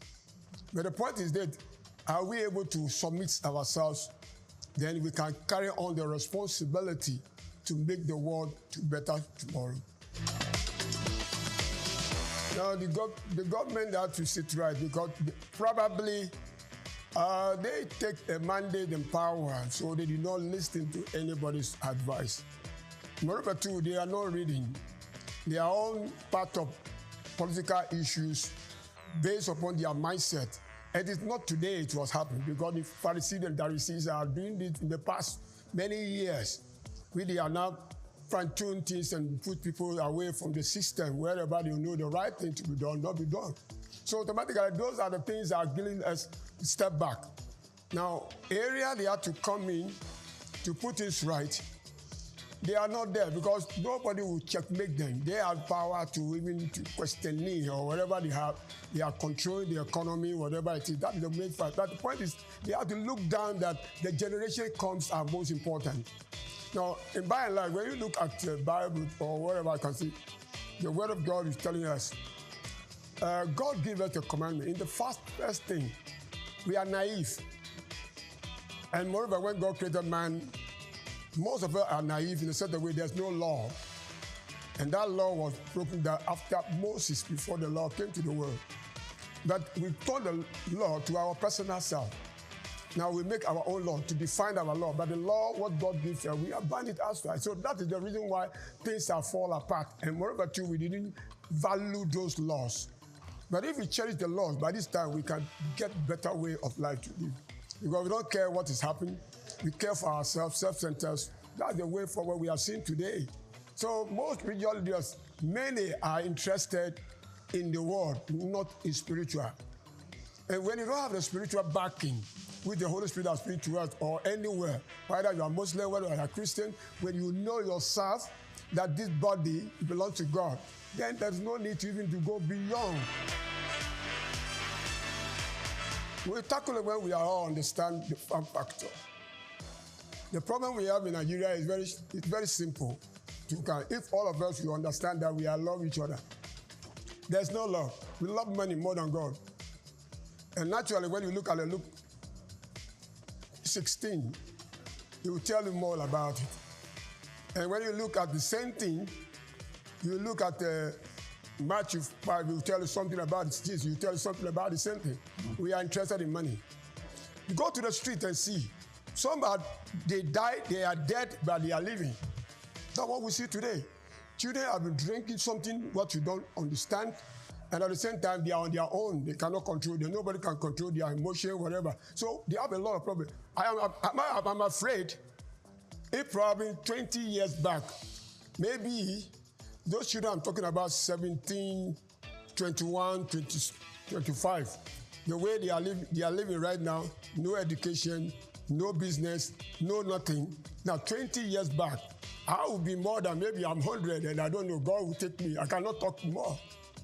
Moreover, to that 20 years, this country, if we don't fish out properly, will damage the country because those who want to rule us, those 20 years children, 17 years, they are now reaching about 40 or 45. And 40, 45, they'll be in government. What are they going to do? This is my fear. It's fear that all of us, the religious leaders, any elders, wake up and build up your children to infrastructure, restructure them, and at the same time, impart the knowledge of God to them, let them have the fear of God and that into work modalities. Now we are gradually want to go to World Cup. That's our mindset. When it comes to sports, all of us we are one. But when it's no sports, we are not one. I want you to understand that. When it comes to sport, Nigeria is one. When we are not in that sport, we are not one. We separate ourselves. Because once you are Nigerian, you have to support Nigeria. That's okay. Only sport brought us together and put sanity to our face.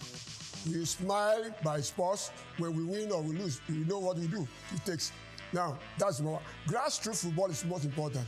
I can give an example for some people who have done it and they make it.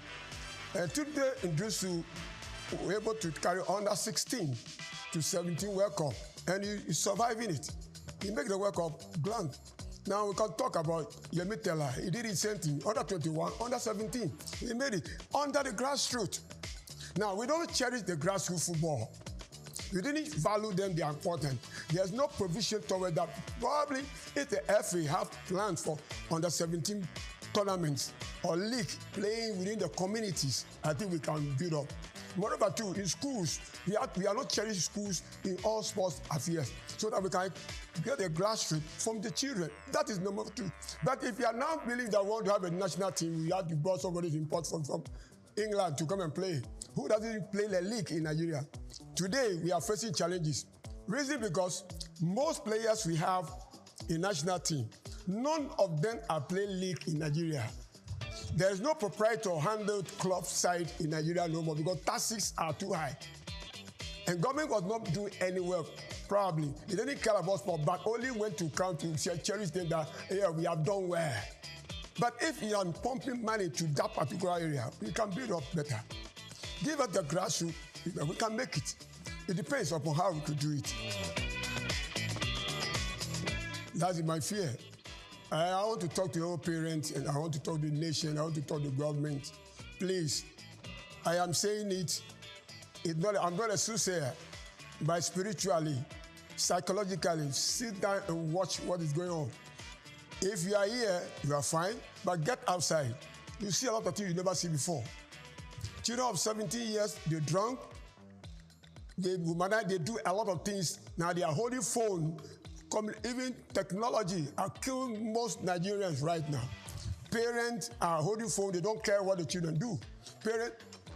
Fathers or mothers that do the same thing. They hold phone from morning to night. They are looking what is that TikTok or whatever coming in, and they say they will get money. Now they are now looking for inwardly of getting money. Say, call me, chat with me, I will get you money. This is what is going on. The children are not interested to work because there's no work. Now we are automatically. If you have a children, you have a problem. One, if your child wants to marry, ask him whether he knows how to cook food, a female or male. They all eat fast food. So what are you going to do? Nobody can cook. Your in-law come to your house tomorrow. He said, I want to eat something. He said, it's not ISO at all. It's a disgrace. And we are part of the system. We never support our children. Then moreover too, we parents too, we don't do well. And moreover, government too is not our system. Now school fees are too expensive. We have private schools, are very expensive. Nobody checkmate what is going on. And moreover, the government school, we are not giving the facilities they need. Probably we have computers in our schools, government schools. It's better. Only private schools have it.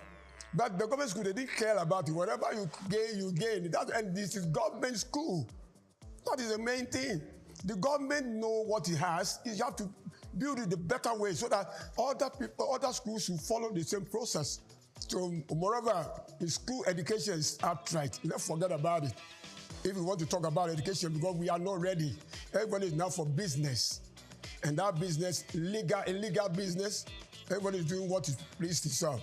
Likewise that, if the government have interest Then if we, the parents, have interest in our children, we have. Because somebody don't have a child today, say, I want to have a child. You force yourself to have a child. But can you take care of that child? These are the main things we have to talk about.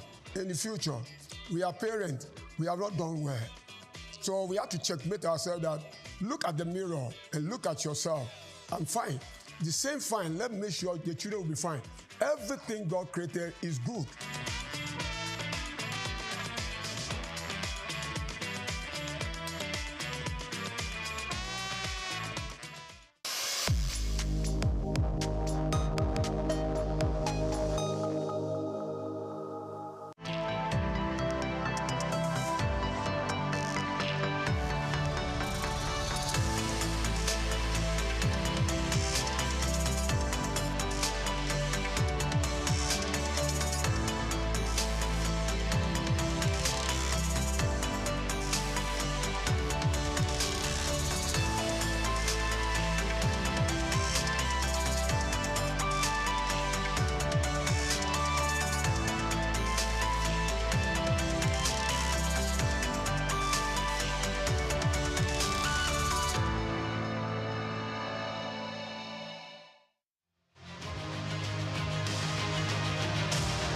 The world of business is one filled with men and women willing to dine with risk. And when we seek African business shapers, we see individuals who have denied self to build conglomerates.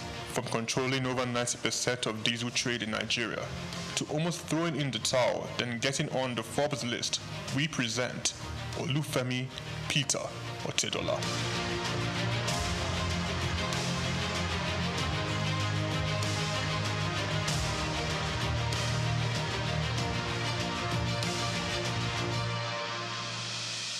The Nigerian businessman and philanthropist was born in Ibadan, the capital of Oyo State, on the 4th of November, 1962, into the family of late Sir Michael Otedola, the governor of Lagos State from 1992 to 1993. The University of Lagos Staff School, Akuka, welcomed Olufemi for his primary education and secondary education at Olivet Baptist High School, Oyo. Olufemi proceeded to Obafemi Awolowo University, Ife, for his first degree, graduated and joined the family printing press business, working hard and gaining experience. Femi Otedola ventured out, starting Center Force Limited. The company focused on finance, investment, and trading. The oil and gas sector was Femi Otedola's next port of call. From quite a very humble beginning in the oil and gas sector, utilizing connections and networks of family and friends, he cultivated partnerships in diesel supply chain. Him being the last man to the final consumer. Challenges breed opportunities, and in Femi's case, it was a late delivery of diesel from his supplier with a broken truck, and he caught the idea. He could do better and provide better services. He ventured into diesel supply business, buying diesel from a retailer and supplying to companies. Femi Otedola encountered several difficulties securing his supply and timely meeting the demands of his growing clients. This definitely was an opportunity he identified in the fuel retail market. Otedola secured the finance, and Zenon Petroleum and Gas Limited was born, petroleum products marketing and distribution company. Otedola, owner and chairman of Zenon, in 2004 invested 15 billion naira in downstream infrastructure development and acquired storage depots at Ibadan, Apapa, as well as 4 cargo vessels, amounting to a combined total storage capacity of 147,000 metric tons.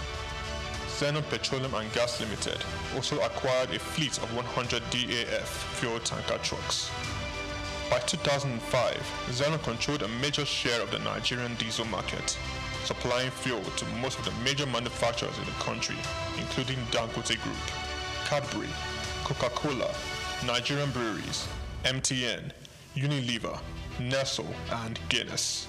Zenon Petroleum and Gas was the name on major invoices, and Femi Otedola the name on every lips, playing toe-to-toe with major multinationals. Zenon, in a very short period, silenced the competition and almost unilaterally determined the price of diesel in Nigeria. the competitors came to Zenon for supply. Femi Otedola, with the massive success Zenon Petroleum and Gas achieved, bought a 28.7% stake in African Petroleum. Otedola branched into the financial sector and aggressively stocked up the shares of leading financial houses. He became a top shareholder in Zenith Bank, United Bank for Africa, and the largest importer of diesel in Nigeria. He acquired major shares of Africa's Finance Corporation, Mobile Oil Nigeria Limited, Chevron Texaco, and Visa Phone. Otedola has his hands deep in real estate investments, including an acquisition in February 2007 by Zenon of Stalin House in Victoria Island, Lagos from the federal government. Lagos, London, Dubai, Monaco all have the signatures of FO Property Limited. He was appointed chairman of the Transcorp Hilton Hotel Abuja and tasked with driving its expansion and upgraded to a 7-star facility. Otedola has served as a member of the Nigerian Investment Promotion Council since 2004. Was appointed by President Goodluck Jonathan to Nigeria's National Economic and Management Team. Otedola is chief executive and president of the Seaforth Shipping Company Limited and was at one point Nigeria's largest ship owner after extending control over the distribution of diesel products.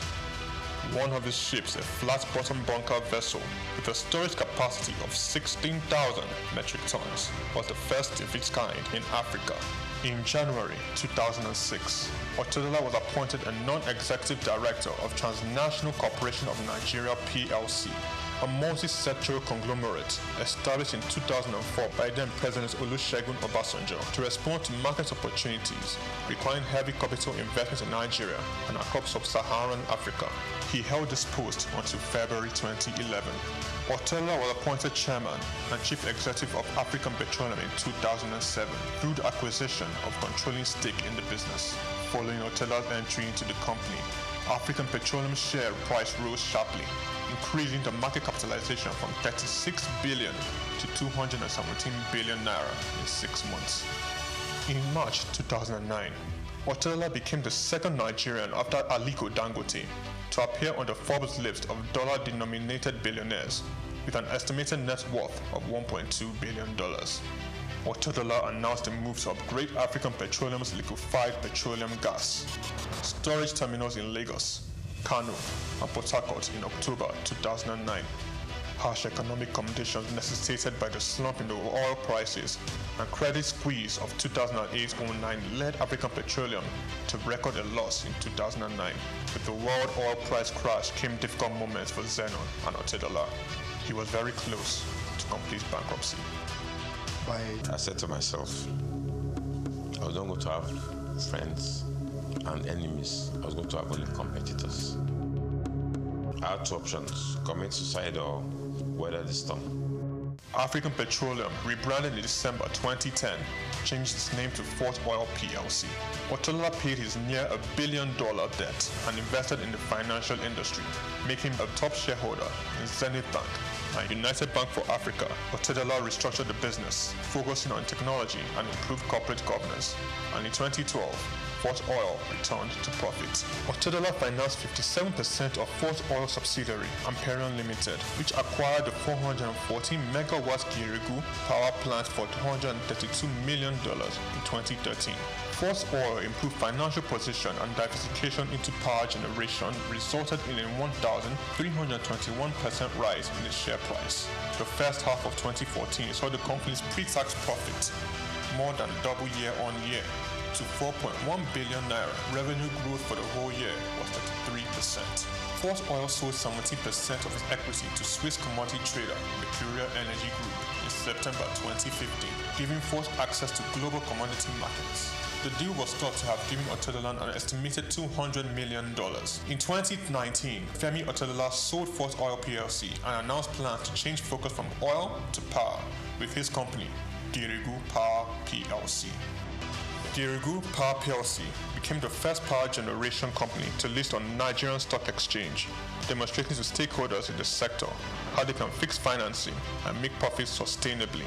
The company's market capitalization is now 726.75 billion naira, and the share price now 290.7 naira from the 2.5 billion shares that were listed at 100 naira each. Otedola, the chairman of Geregu Power, sold down a Geregu stake to bring on institutional investors. In October 2021, Femi Otedola was announced as the single largest shareholder of First Bank PLC. FBN Holdings, the parent company of First Bank Limited, witnessed a commendable 437.9 billion naira surge in market capitalization. FBN Holdings appointed billionaire Femi Otedola as the new chairman of its board of directors effective January 31st, 2024. Femi Otedola has had its share of controversies. Zeno was among the number of companies named in an alleged fuel subsidy scam report. This was followed by a case against Farouk Lawan for bribery. Otedola has also lost in the ever-evolving competing space of business acquisitions. Transcorp and Huheli Power Plant are two notable projects he closely bidded and lost. Femi Otedola philanthropy is quite remarkable. Otedola made a 300 million naira donation to the completion of the National Ecumenical Center in Abuja. In 2007, he gave 200 million to the State Security Trust Fund in a drive to reduce crime in Lagos. Donated 100 million naira to the Otedola College of Primary Education in Ekpe. In 2008, he donated 80 million to the Faculty of Agriculture at the University of Port Harcourt. Femi Otedola pledged and redeemed $25,000 to the Super Eagles in the match against Algeria in 2019 AFCON. He gave all 750 students of Augustine University 1 million naira each. Femi Otedola sits comfortably on the Forbes billionaires list of top 20 richest people in Africa. Femi Otedola is married to Mrs. Nana Otedola and have 4 children: Olawumi Christy Tolani, Florence Ifeoluwa, Elizabeth Temi, and Fewa Otedola. Olufemi Peter Otedola is a standout astute business executive.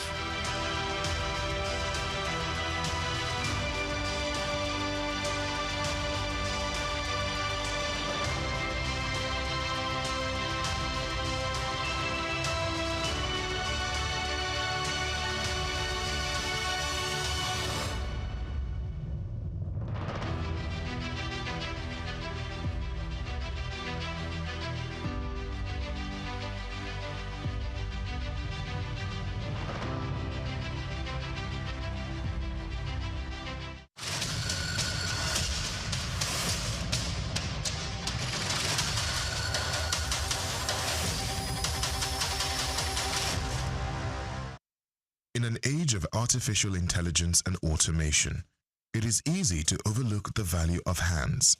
Yet in Ghana, hands still build nations.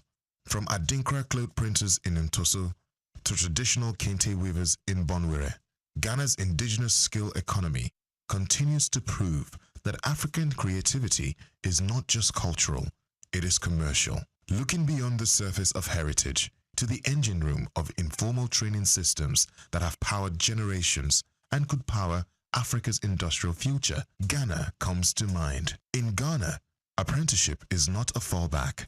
It is the main highway for millions of young people who are learning practical trades like metalwork, leatherwork, carpentry, fabric dyeing, and advanced tailoring. According to the Ghana Statistical Service, more than 80% of artisans are trained informally, yet they contribute significantly to the GDP. This is not unique to Ghana. From the woodcarvers of Kenya to the bronze casters of Nigeria, Africa is a continent of craftspeople.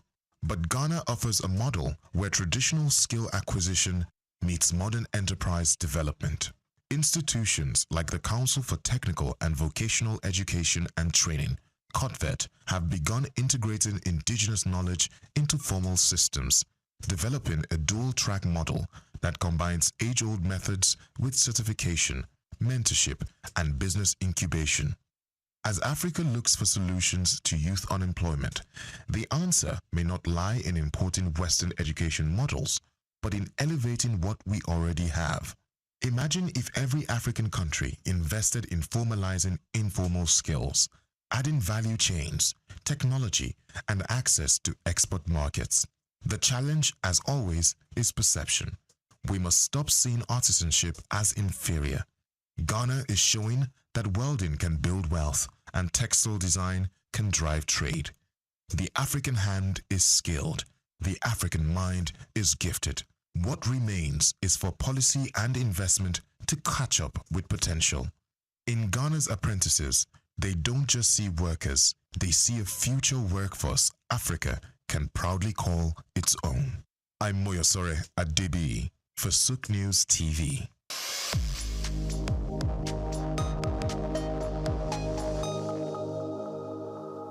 At the Africa Development Studies Center, ADSC, we are committed to driving sustainable growth and development across Africa through innovative training and research. Our mission, empowering leaders, policymakers, and professionals with the tools they need to create lasting change. With customized training, dynamic research programs, and study exchanges on leadership, management, and other critical development topics, ADSC offers a platform for exchanging cutting-edge ideas and global best practices. We provide comprehensive services in research and consultancy, capacity building and training, education programs, publishing and knowledge sharing. Our esteemed faculty, composed of seasoned experts and researchers, ensures a learning experience that is insightful and practical. We specialize in policy development, implementation strategies, and monitoring and evaluation. At ADSC, learning is engaging and enjoyable. Our unique methodology includes talks, interactive exercises, games, video screenings, and lively seminar discussions, all in a comfortable and friendly environment. For more information, email us at info@adstudiescenter.com or call +234 912 039 2362. Visit our website www.adstudiescenter.com to explore our programs and upcoming events. Africa Development Studies Center, rethinking development for Africa.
Hospitality is a very interesting and dynamic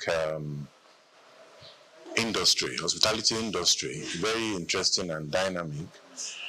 And as we know, we have global best practices, that are acceptable. It's just like norms that are acceptable in the industry. So when you talk about global best practices, it encompasses a lot of things, a lot of dimension, in terms of technology, in terms of service delivery, in terms of training and retraining of staff, even the recruitment, onboarding of staff. There's so many things involved when you talk about global best practices.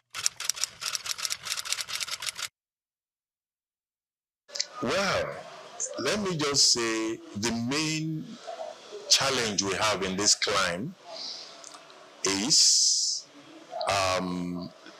orientation, education.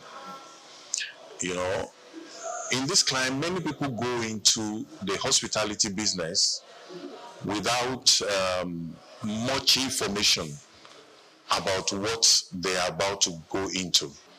You see, the problem with us in this climate is education.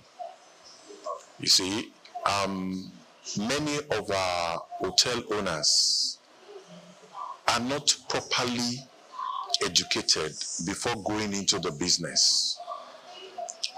I've had series of experiences on the field where some people must have wasted fortune and they will now realize that they need consultants. And by that time,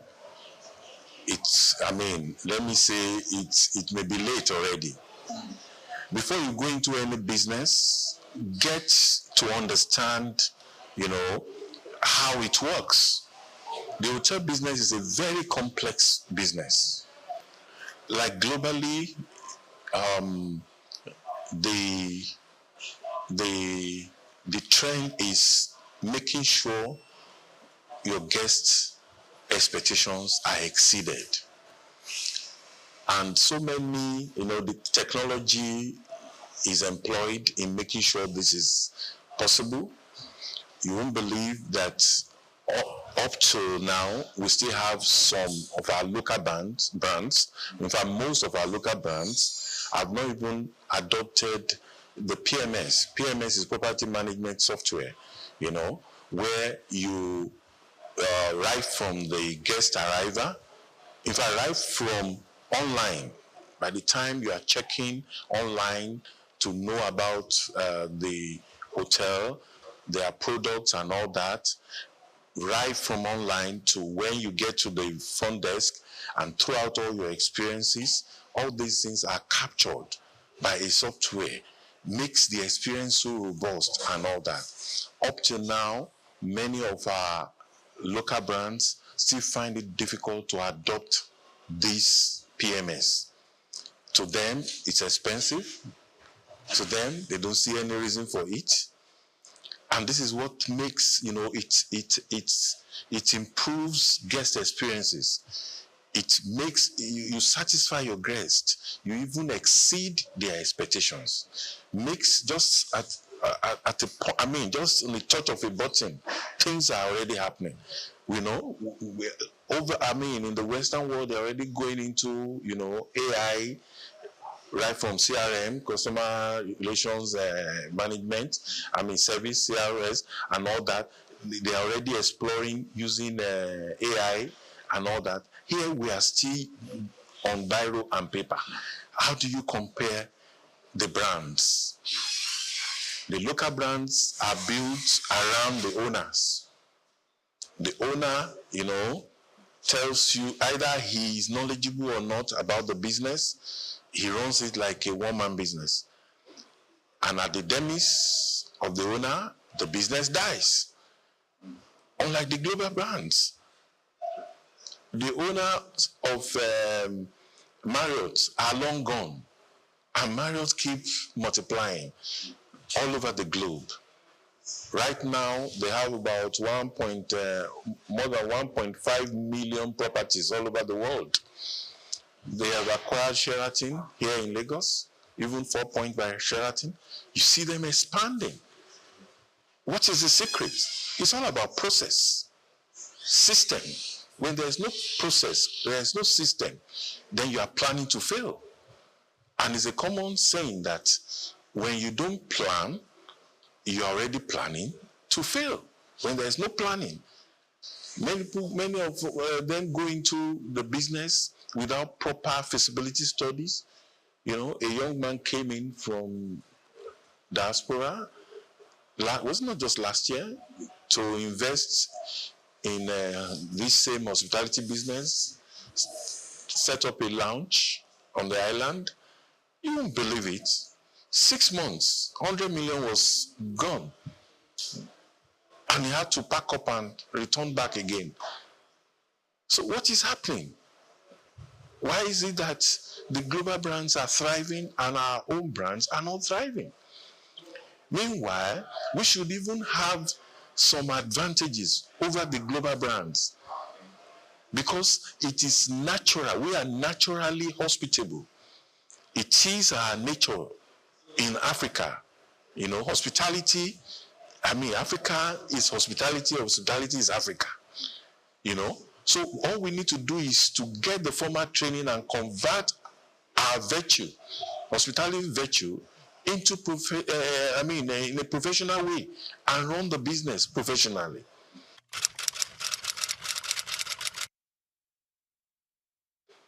Well, actually, it's not by the quality.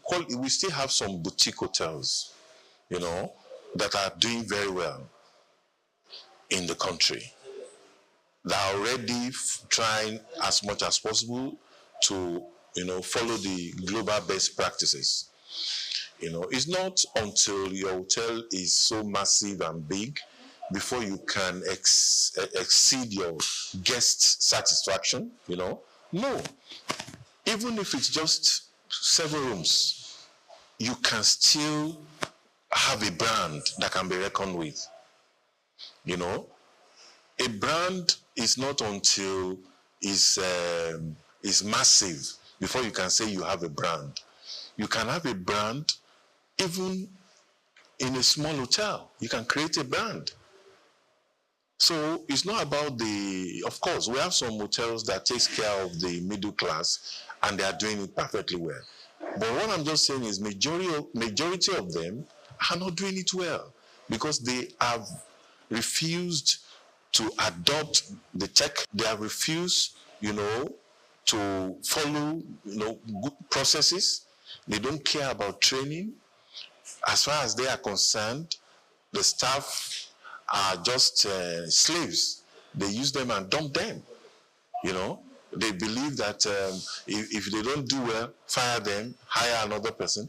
You know, your business will be going in circles. You have to create a kind of linear graph, not the one that will just go up and fall down again. You know, try, you know, to train your staff. Like I always tell people, if you don't train them, don't blame them. Because, I mean, you can't imagine spending billions of naira to erect a structure in the name of a hotel, and you cannot even onboard your staff properly. Most of them, they just employ anyhow, put their relatives, and they start running. There is no onboarding program, no vision, no mission, no core values, no SOPs, and and as far as they're concerned, they are running a business. You know, when the owner is not around, nothing can happen. And the guests are complaining. Why is it that you don't have these things in stock? You cannot tell them that our MD is not around, that's why he has not released money. That should be budget. You run such businesses on budget. If he has to release money, he releases the money, you know, as at when the budget is ready and the budget is funded. So the business runs on autopilot. It doesn't have to be there. But most of these local brands, they want to be there to see everything, and it's not possible. It's not possible. Or else, like I said, at the demise of the owner, the business dies. What is the secret behind the companies like Coca-Cola, you know, and all the Marriotts of this world, the Sheraton, etc.? What's the secret? It's because they have process and they have a system. So once there's no process, you're just wasting your time. So and like I always say, a brand is built. It does not come by accident. There has to be intention. It has to be deliberate. You have to be deliberate about building a brand.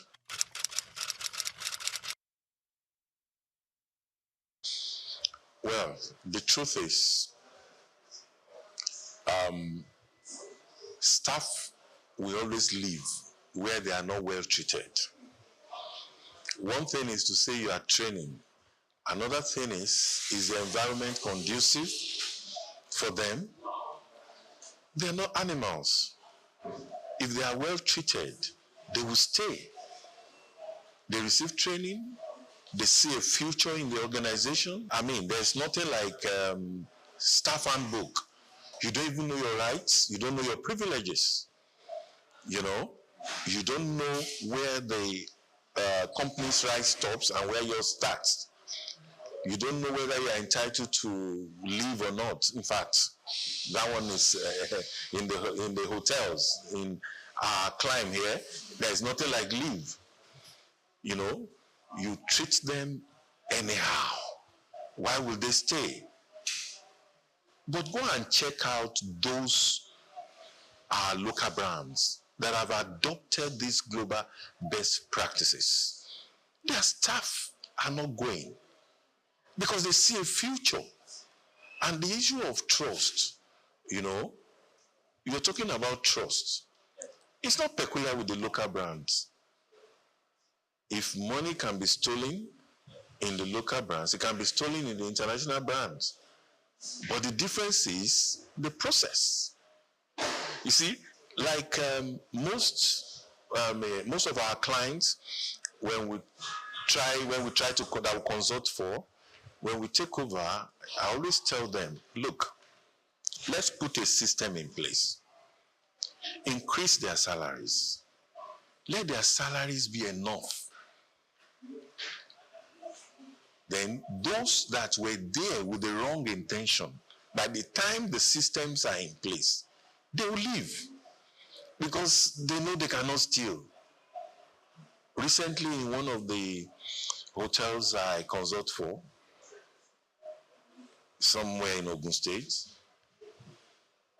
we recruited the maintenance officer, and they overheard him talking on phone that, it's like there are no lapses here.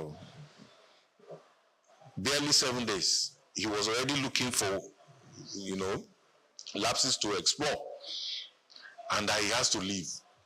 You won't believe, within a week, he has already given us a notice that he's resigning. Why? Because there's a system in place. Use this PMS we are talking about. Property management software. It has different modules.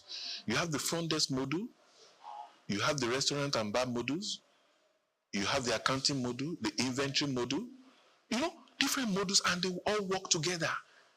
It's a central thing. Even the HR module, whereby you onboard your staff on the software.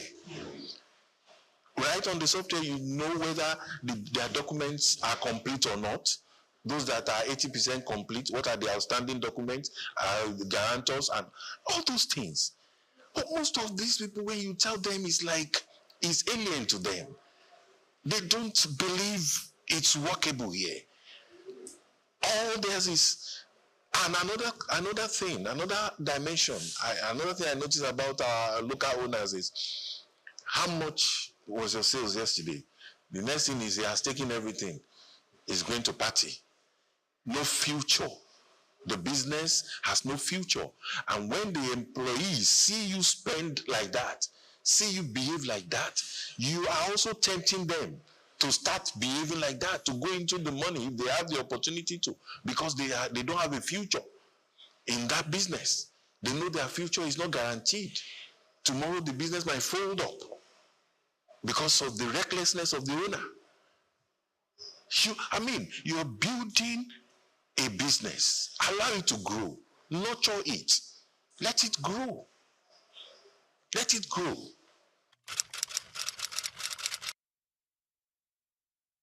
Let me break it down. Like when I say the front desk module, the module has a lot of features whereby when your guest walks in, or either online, you can book online, and it will reflect right there. You can book right from London.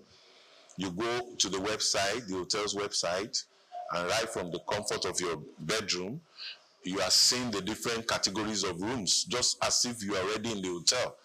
and you are seeing the attached rack rates, and you make a pick, and as you pick, you have the option of payment. And as you make the payment, you reserve the date and a future date, and you make the payment. As soon as you make the payment, it reflects right in the hotel on the front desk. For example, you picked room 107, and somebody else walks into the front desk and says, I want room 107. Sorry, it will show that it's no more available, even though you didn't see the guests, but it's been paid for online. Can't you see it makes life easy? It increases, improves the guest experiences. It makes your potential guests or your guests happy, makes things easy for them. So you can achieve that online. You can also achieve it by walking into the front desk, and you can make a reservation. All you need to do is check the rooms. You don't even need to go around and looking at the rooms. It's displayed for you at the front desk. You have it on the screen. You see the different categories of room. You make a pick, and you make payment. Now, when you make payment,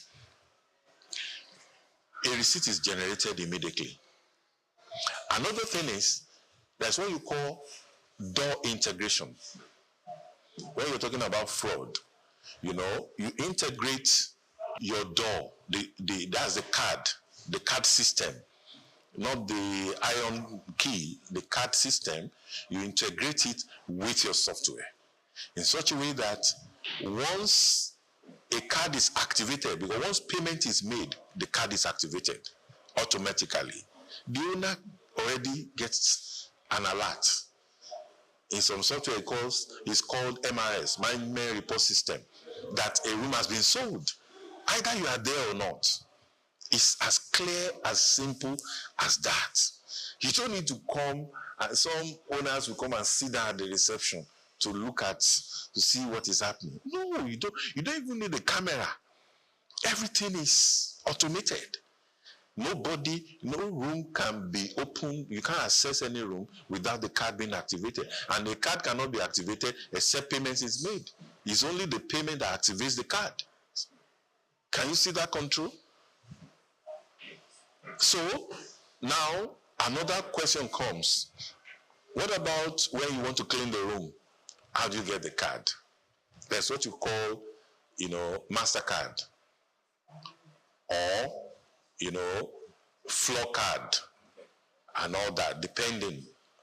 Now, personally, I advise my clients, you don't activate a MasterCard to work indefinitely, to work anytime, anyhow. We have hours of cleaning. So your MasterCard is activated to work. For example, the checkout time is 12 o'clock.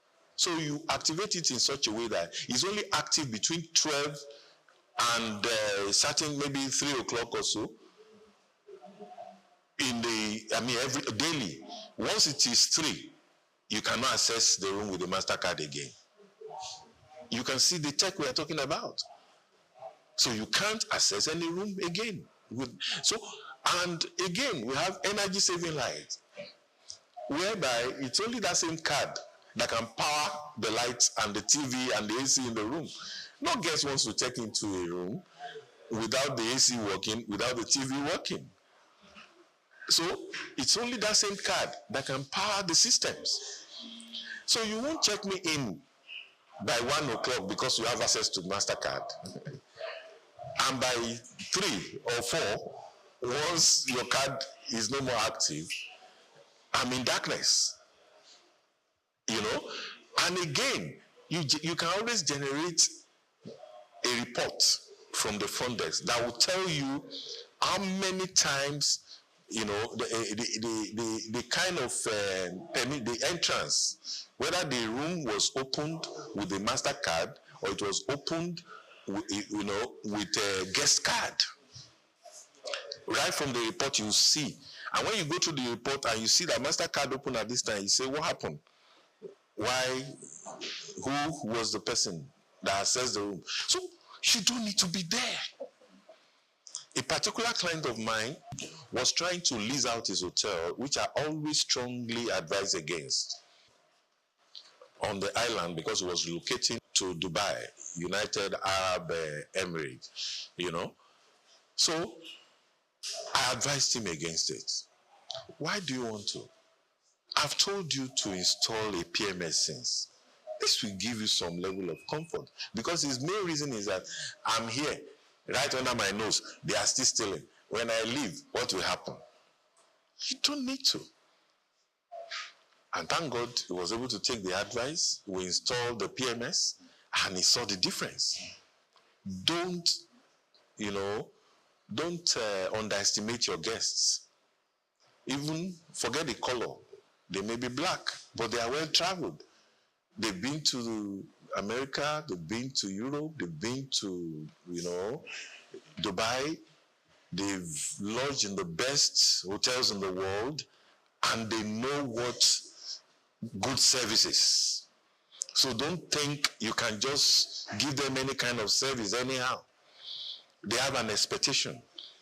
For every, you know, rack rate, for every money paid, there is a value, an expected value attached to it.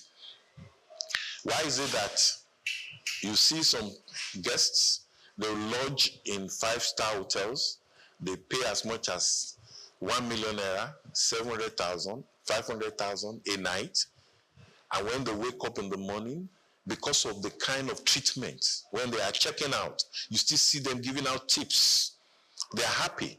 Meanwhile, this same set will go to some local brands, maybe as a result of lack of availability of such class of hotel in their village or in some, I mean, they have a function somewhere, and they pay just 30,000 naira, and you see them complaining and quarreling and getting angry, agitated, you know. Why? Because of the service. 30,000 has a value, an expected value. Same thing with 500,000 naira. If he had paid 500,000 naira in a 5-star hotel and he didn't get the attached value, he will complain. But he paid 30,000 and he could not even sleep at night, mosquito, all through the night. The AC is not working. Why? Because there is no process, no system.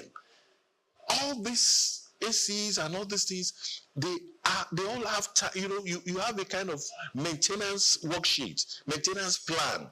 It does not have to break down before you start repairing it. You know, you maintain them. When the generator has worked for so number of hours, it must be serviced. How often do we check all these things in our local brands? Because there's even no system, no SOP, nothing in place. You just open and start running. It's not done anywhere.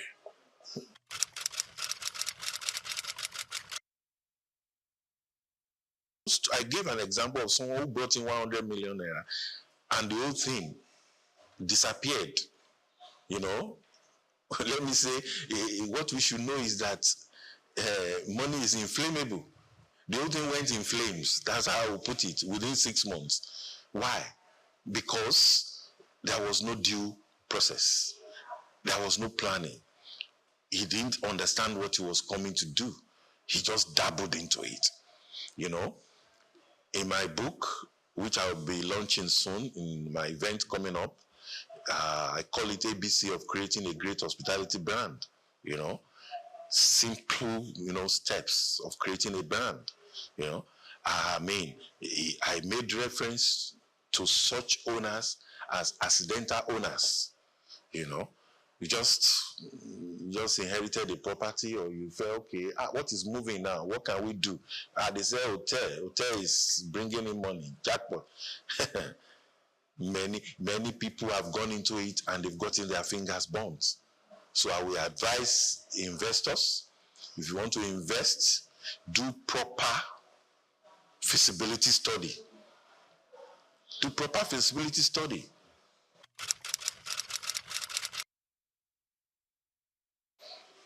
Well, let me give you an example, a practical example. One of my clients started a 23-rooms hotel in Delta, you know, and according to him, it's almost 3-4 years now. According to him, he spent about 400 million naira. He's smiling today. Right now, there is no day that he does not have a turnover. You can do something smaller, even with 100 million, you know. Yes, it depends. I just gave the practical example. You know of people that have just 7 rooms, and they are making their money every day because they've done, their due diligence. No, definitely, you know, it will reflect on your pricing. And once, like I always tell people, it's value for value.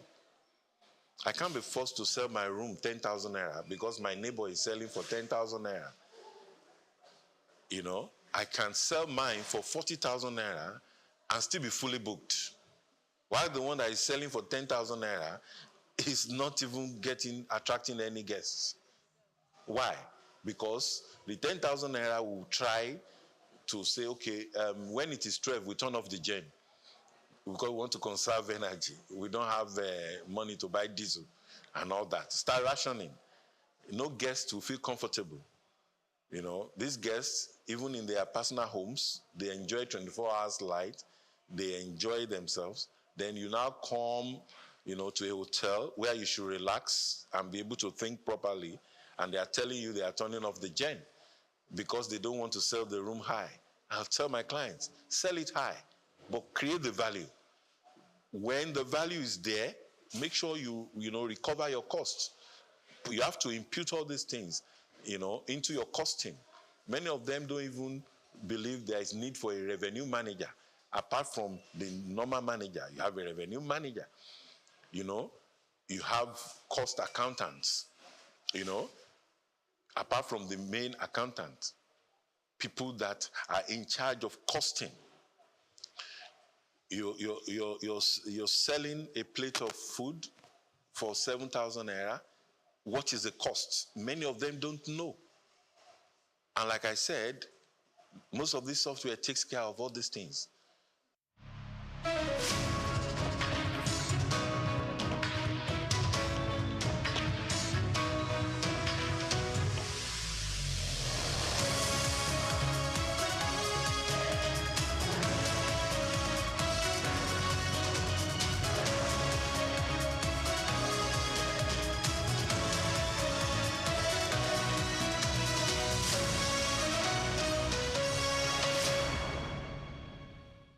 A very good afternoon to you and welcome to the World News here on Soup News Television, where we'll bring you business, economy and developmental stories from Nigeria and across the world. My name is Grace Komolafe. We are reaching you from our studios in Lagos.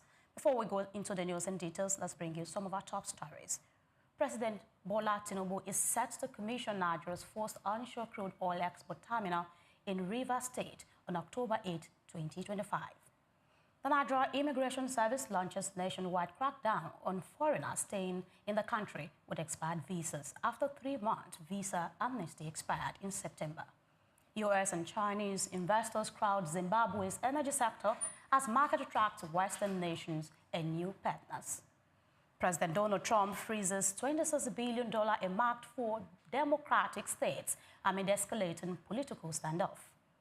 And Premier League side Fulham marks Nigeria's 65th Independence Day anniversary with colorful cultural celebration.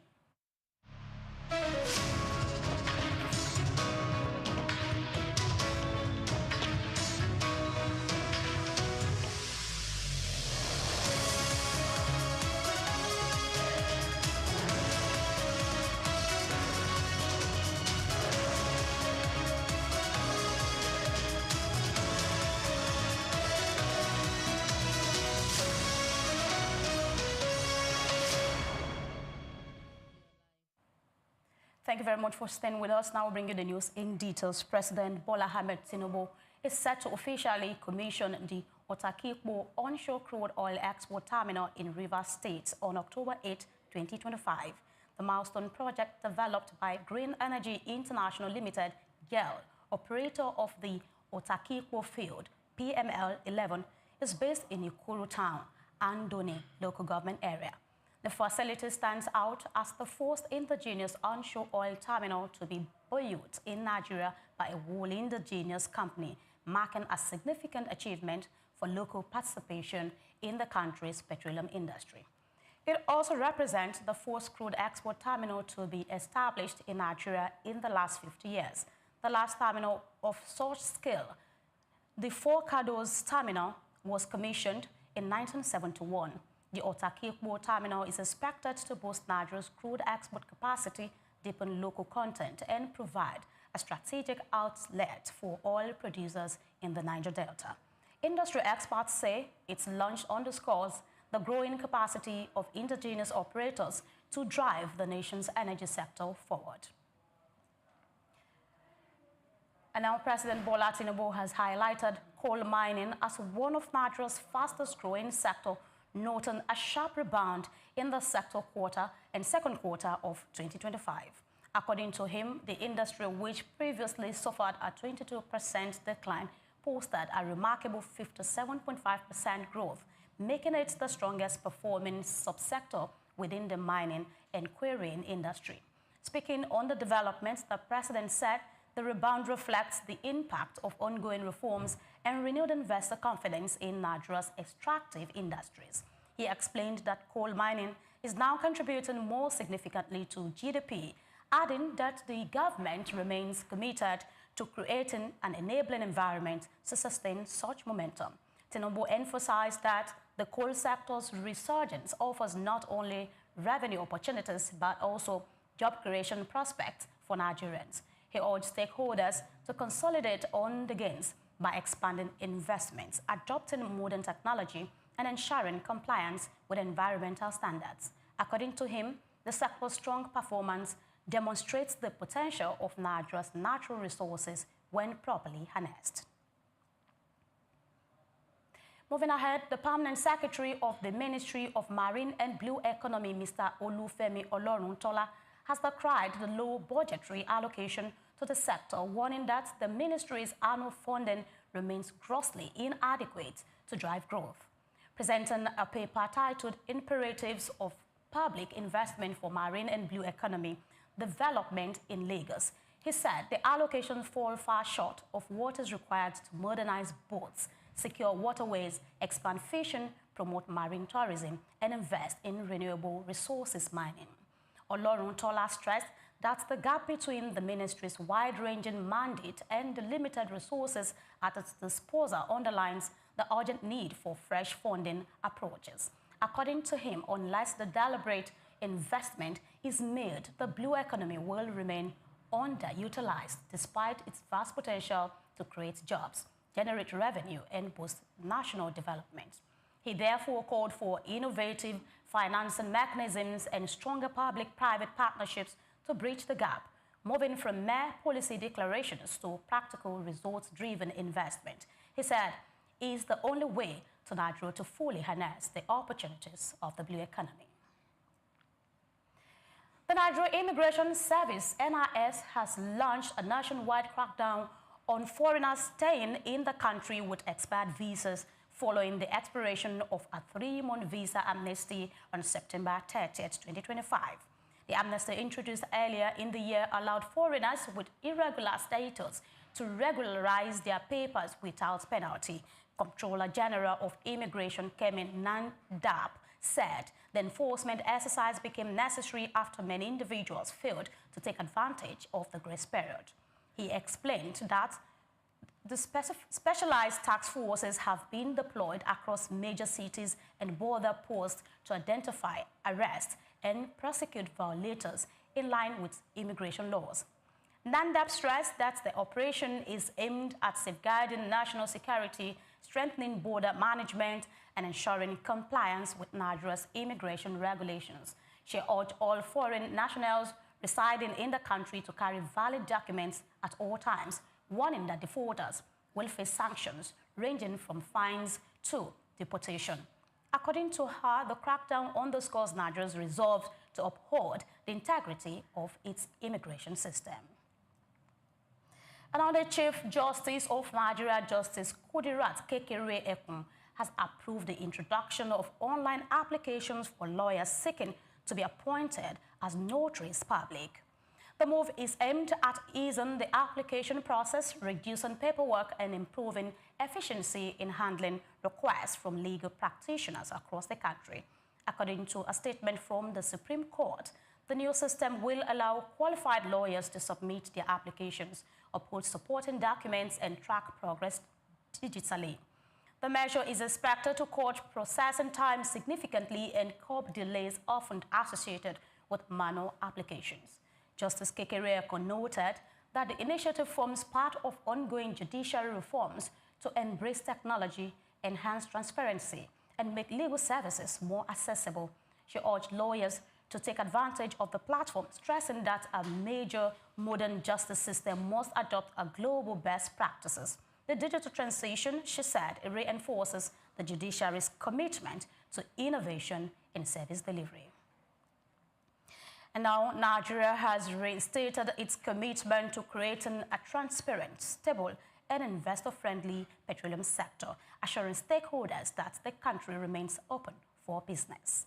Minister of State for Petroleum Resources, Oil, Senator Henneken Lukbobiri delivered the message on behalf of President Bola Tinubu while giving keynote address at the Africa Energy Week in Cape Town, South Africa.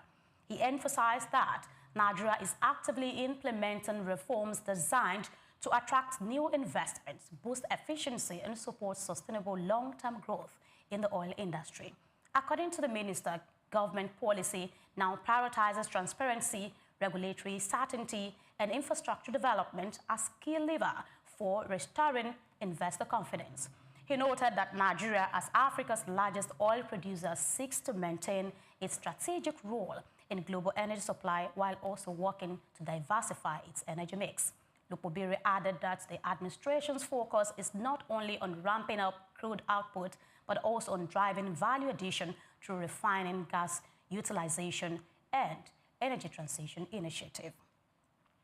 Still in the news, Nigeria's broad money supply rose sharply to 119.52 trillion naira in August 2025, up from 117.4 trillion naira recorded in June. According to the latest figures from the Central Bank of Nigeria, CBN, the surge reflects continued liquidity expansion in the economy, coming amid heightened concerns about inflationary pressures and exchange rate instability. The CBN data also showed a year-on-year increase, with August 2025 figures significantly higher than the 107 trillion naira reported in August 2024.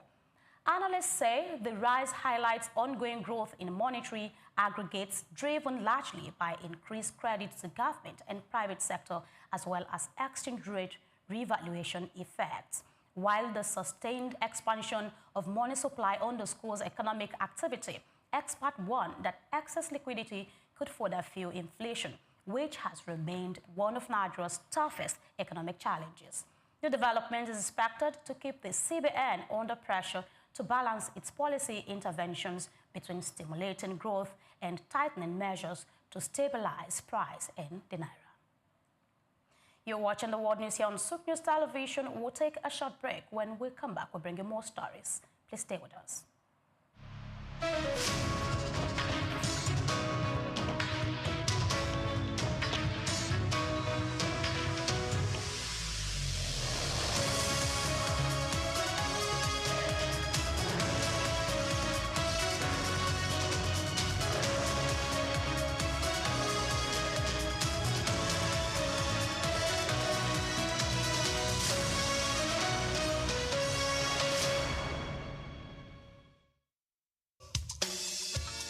Fellow Nigerians, did you know that constituency and executive projects in your communities are not gifts from your legislators?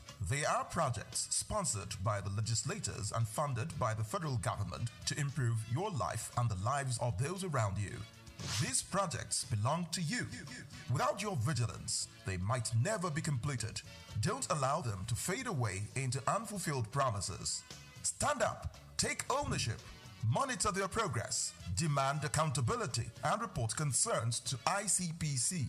Call our toll-free line now on 0800-2255 4272 or WhatsApp only on 0806 656 4726. This message is brought to you by the Independent Corrupt Practices and Other Related Offences Commission, ICPC, with support from MacArthur Foundation and the Center for Democracy and Development in Africa, CDD.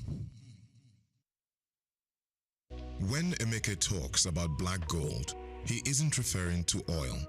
He buys it in sacks, not barrels. He sells it from a metal shack to customers in Lagos, Nigeria's commercial capital.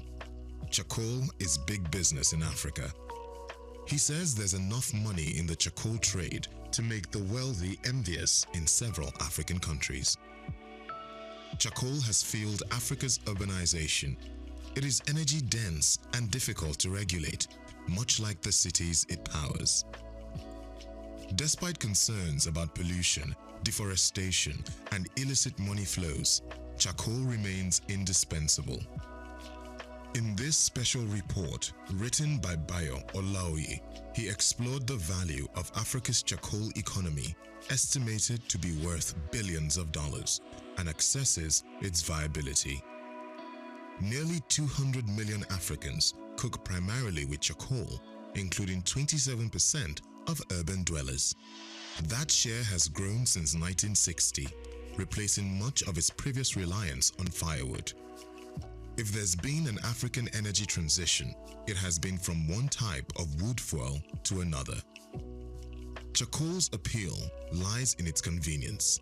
By weight, it contains nearly twice as much energy as the wood it's derived from, making it easier to transport and ideal for megacities with fragile infrastructure. In Kinshasa, a Congolese metropolis of 18 million people, almost everyone cooks with it. Never before have cities grown so large while relying so heavily on wood-based fuel. In rural Africa, tens of millions of people make charcoal using earth kilns, outnumbering the world's coal miners. The process involves heating wood under low oxygen conditions to remove moisture and volatile gases. Logs and branches are stacked in a pile, covered with grass and soil, and burned for several days. This yields 1 to 2 tons of charcoal from 10 tons of dry wood. The process emits more carbon than simply burning the wood. Much of the raw wood is free, harvested from farmers' own land or from forests. Many charcoal producers are farmers selling to traders when in need of cash. Others are entrepreneurs who bring in work teams, distribute chainsaws, and pay off landowners or local chiefs. Locals often complain about outsiders cutting down their trees. In Kenya and Uganda, vigilantes have even attacked charcoal trucks. Africa's charcoal trade is estimated to be worth tens of billions of dollars, possibly more than the continent earns from cocoa or coffee. The money trail often leads to soldiers or government officials. The United Nations Security Council banned charcoal exports from Somalia because jihadists were earning millions by exporting it to the Gulf, where shisha smokers prize the aroma of acacia wood. Charcoal production leaves destruction in its wake. In Mozambique's Mabalane district, 2/3 of the woodland was affected by charcoal harvesting in the decade leading to 2018, according to one study. To mitigate the damage, governments oscillate between legalizing the trade through licensing and forest management and banning it outright. Sudden bans, however, often fuel a black market. Enforcement becomes a chaotic negotiation involving traders, officials, police, soldiers, and local communities. Lorry drivers move at night and pay bribes to checkpoints. In Uganda, where charcoal production is banned, it's smuggled across the border and transported under official seals from South Sudan. Other policies promote clean cooking. Liquid petroleum gas, LPG, which burns cleaner than charcoal, is exempted from VAT in Kenya. Some companies have introduced metered gas canisters so consumers can pay as they go. is in upfront costs. Today, more than half of urban Kenyans use LPG as their main cooking fuel.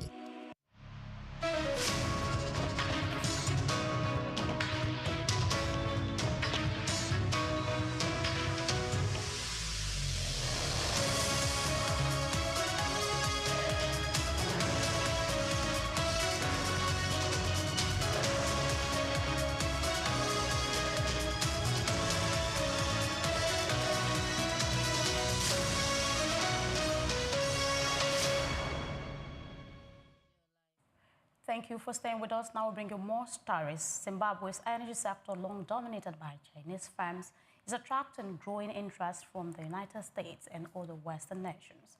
According to the country's Energy and Power Development Ministry, discussions are underway with potential partners seeking to expand investment into power generation and infrastructure.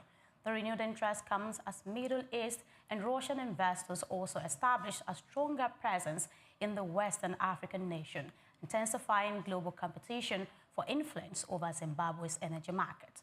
Officials emphasize that new capital inflows could support projects aimed at addressing the nation's chronic electricity shortages. The development was revealed on the sidelines of the African Energy Week conference in Cape Town, where Zimbabwe highlighted its energy potential. The government expects foreign participation to drive modernization, boost regional trade integration, and reduce over-reliance on the single investment partner. The Republic of Congo is preparing to adopt a new gas code this month as part of effort to attract fresh investment into its energy sector. Oil Minister Bruno Jean-Richard Itua has announced the legislation currently before Parliament is expected to provide a comprehensive legal framework for gas exploration, production and development in the Central African nation. Officials say the code will clarify regulatory processes, improve investor confidence, and create conditions for greater private sector participation in gas projects. The initiative forms a key plank of Congo's national development agenda, which seeks to leverage natural resources for long-term economic growth. Beyond natural gas, Congo is also targeting a sharp increase in oil output. Authorities aim to double production to 500,000 barrels of oil equivalent per day by the end of the decade, positioning the country as a stronger player in the regional and global energy markets. The new code, analysts note, will be central to achieving these ambitions. And now Asia's convertible bond market delivered its strongest monthly performance on record in September, lifted by investor appetite for artificial intelligence-linked companies. The Intercontinental Exchange and Bank of America Asia-Pacific Global 300 convertible index surged 13%, sharply higher than the 4.6% gain in the global benchmark. Alibaba Group Holding Limited was the leading driver of the rally, with its 2031 convertible notes climbing 28% during the month. The surge reflects growing investor confidence in technology-driven growth opportunities across Asia. Analysts noted that the outperformance highlights Asia's position as a key hub for growth-oriented investment, with convertible bond offering investors both equity upside and bond protection. Market watchers expect momentum to continue as artificial intelligence and digital innovation fuel corporate expansion in the region. Still in the news, Saudi Arabia is moving to scrap restrictions on foreign equity ownership as part of efforts to boost investment inflows. The Capital Market Authority announced it is seeking feedback on draft rules that would allow all categories of non-resident investors to access the main market. The reform would replace current limits that restrict participation to a narrower class of qualified institutional investors. By operating the market more broadly, Riyadh aims to deepen liquidity, strengthen global participation, and cements its role as one of the region's largest investment hubs. Analysts say the proposal is part of wider economic diversification reforms under Vision 2030, which seeks to reduce reliance on oil revenues and attract long-term foreign capital to Saudi financial market. Moving on, Taiwan has pledged to support its technology companies investing in the United States as part of ongoing trade talks with Washington. Officials said the plan includes offering credit guarantee to firms that expand operations in America. In return, Taiwan is seeking assistance from the United States in improving land, easing visa access, and streamlining regulations to facilitate expansion. The offer was made during the latest round of negotiations with the Trump administration. The move highlights Taiwan's strategy to strengthen its supply chain resilience while securing deeper trade ties with the United States, particularly in advanced technology and semiconductor industry. Moving ahead, U.S. President Donald Trump has said that soybeans will feature prominently in his upcoming talks with Chinese President Xi Jinping, scheduled to take place in 4 weeks. The president noted that American farmers have been hurt by China's decision to withhold purchases of the crop as part of ongoing trade maneuvers. The soybeans farmers of our country are being hurt because China is for negotiating reasons only, not buying, Trump wrote on Truth Social on Wednesday. His remarks come as tensions over trade technology and currency remain central to Washington-Beijing relations. Soybeans have long been a flashpoint in U.S.-China trade disputes, given their role as one of America's top agricultural exports and a staple in China's animal feed industry. Analysts say Trump's comments signal that agricultural trade could again become a bargaining chip in broader negotiations as both sides weigh economic and political considerations ahead of the high-level meeting. It's still the World News here on SIC News Television. We'll be bringing you more stories, but at this point, let's take a break. When we come back, we'll bring you the United Kingdom story. Please stay with us.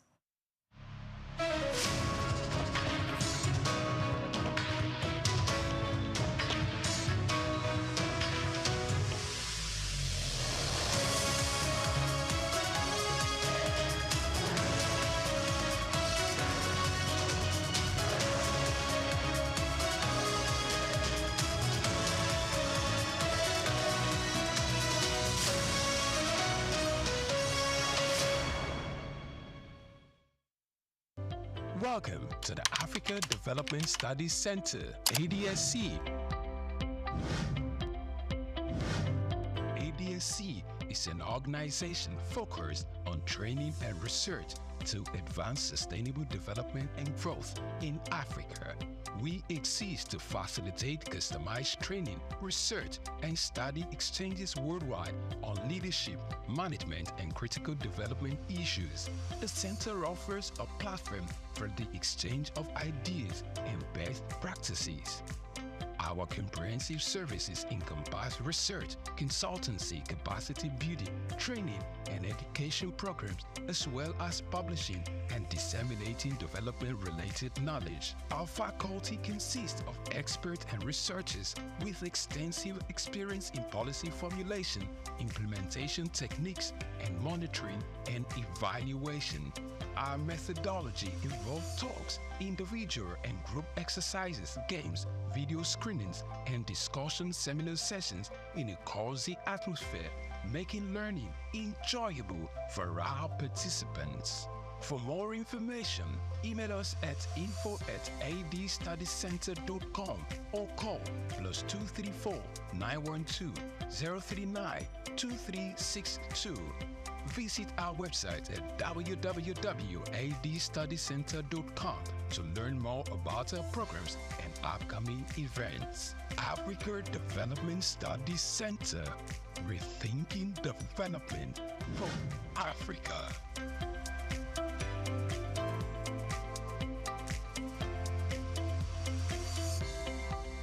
Anthony Onyemachi Elumelu was born on the 22nd of March 1963 in Jos, North Central Nigeria, to Susanna Dominic Elumelu, originally from Delta State. Tony earned a degree in economics from Ambrose Ali University, where he laid the foundation for his future career, and then furthered his education at the University of Lagos, where he obtained a master's degree in economics.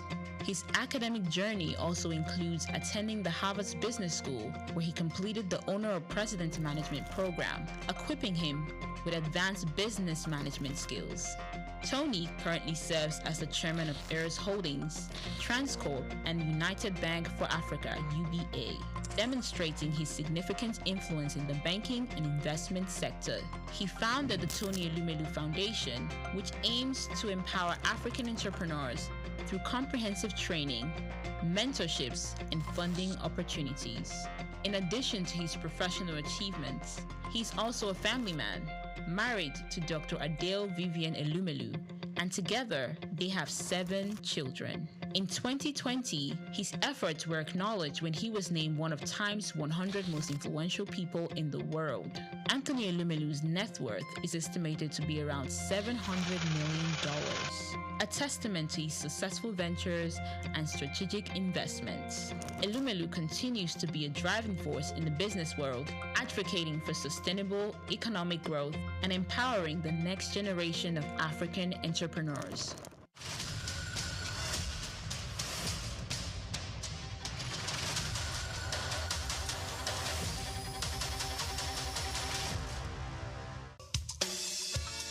Fellow Nigerians, did you know that constituency and executive projects in your communities are not gifts from your legislators? They are projects sponsored by the legislators and funded by the federal government to improve your life and the lives of those around you. These projects belong to you. Without your vigilance, they might never be completed. Don't allow them to fade away into unfulfilled promises. Stand up, take ownership, monitor their progress, demand accountability, and report concerns to ICPC.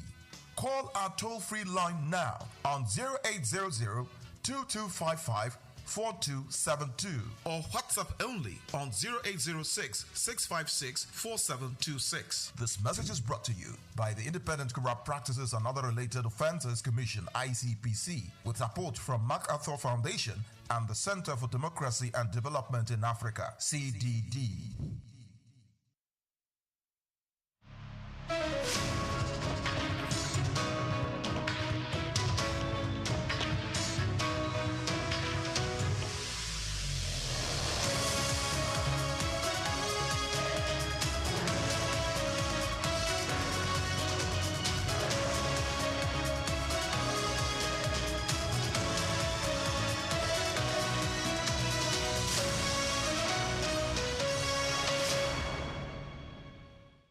Glad to know you never left. Now we're bringing you the other part of the news, starting with the UK. The United Kingdom has announced a major shift in its refugee policy, ending the automatic right for refugees to stay indefinitely.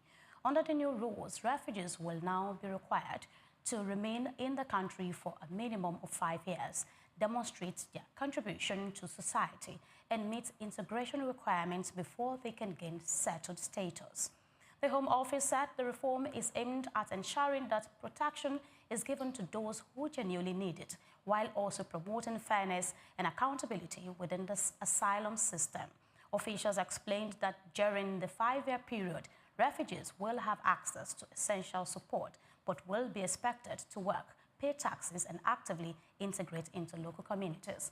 Government ministers argue that the change will bring the UK in line with other European countries and help manage migration more sustainably. However, human rights groups have warned that the policy could create uncertainty for vulnerable people fleeing conflict and risk undermining the UK's long-standing commitment to international protection. The European Union is set to propose a significant increase in tariffs on steel imports, raising the rate to 50%, in line with the United States, according to a draft plan seen by Bloomberg. The measure is aimed at counterfeiting global overcapacity, participating and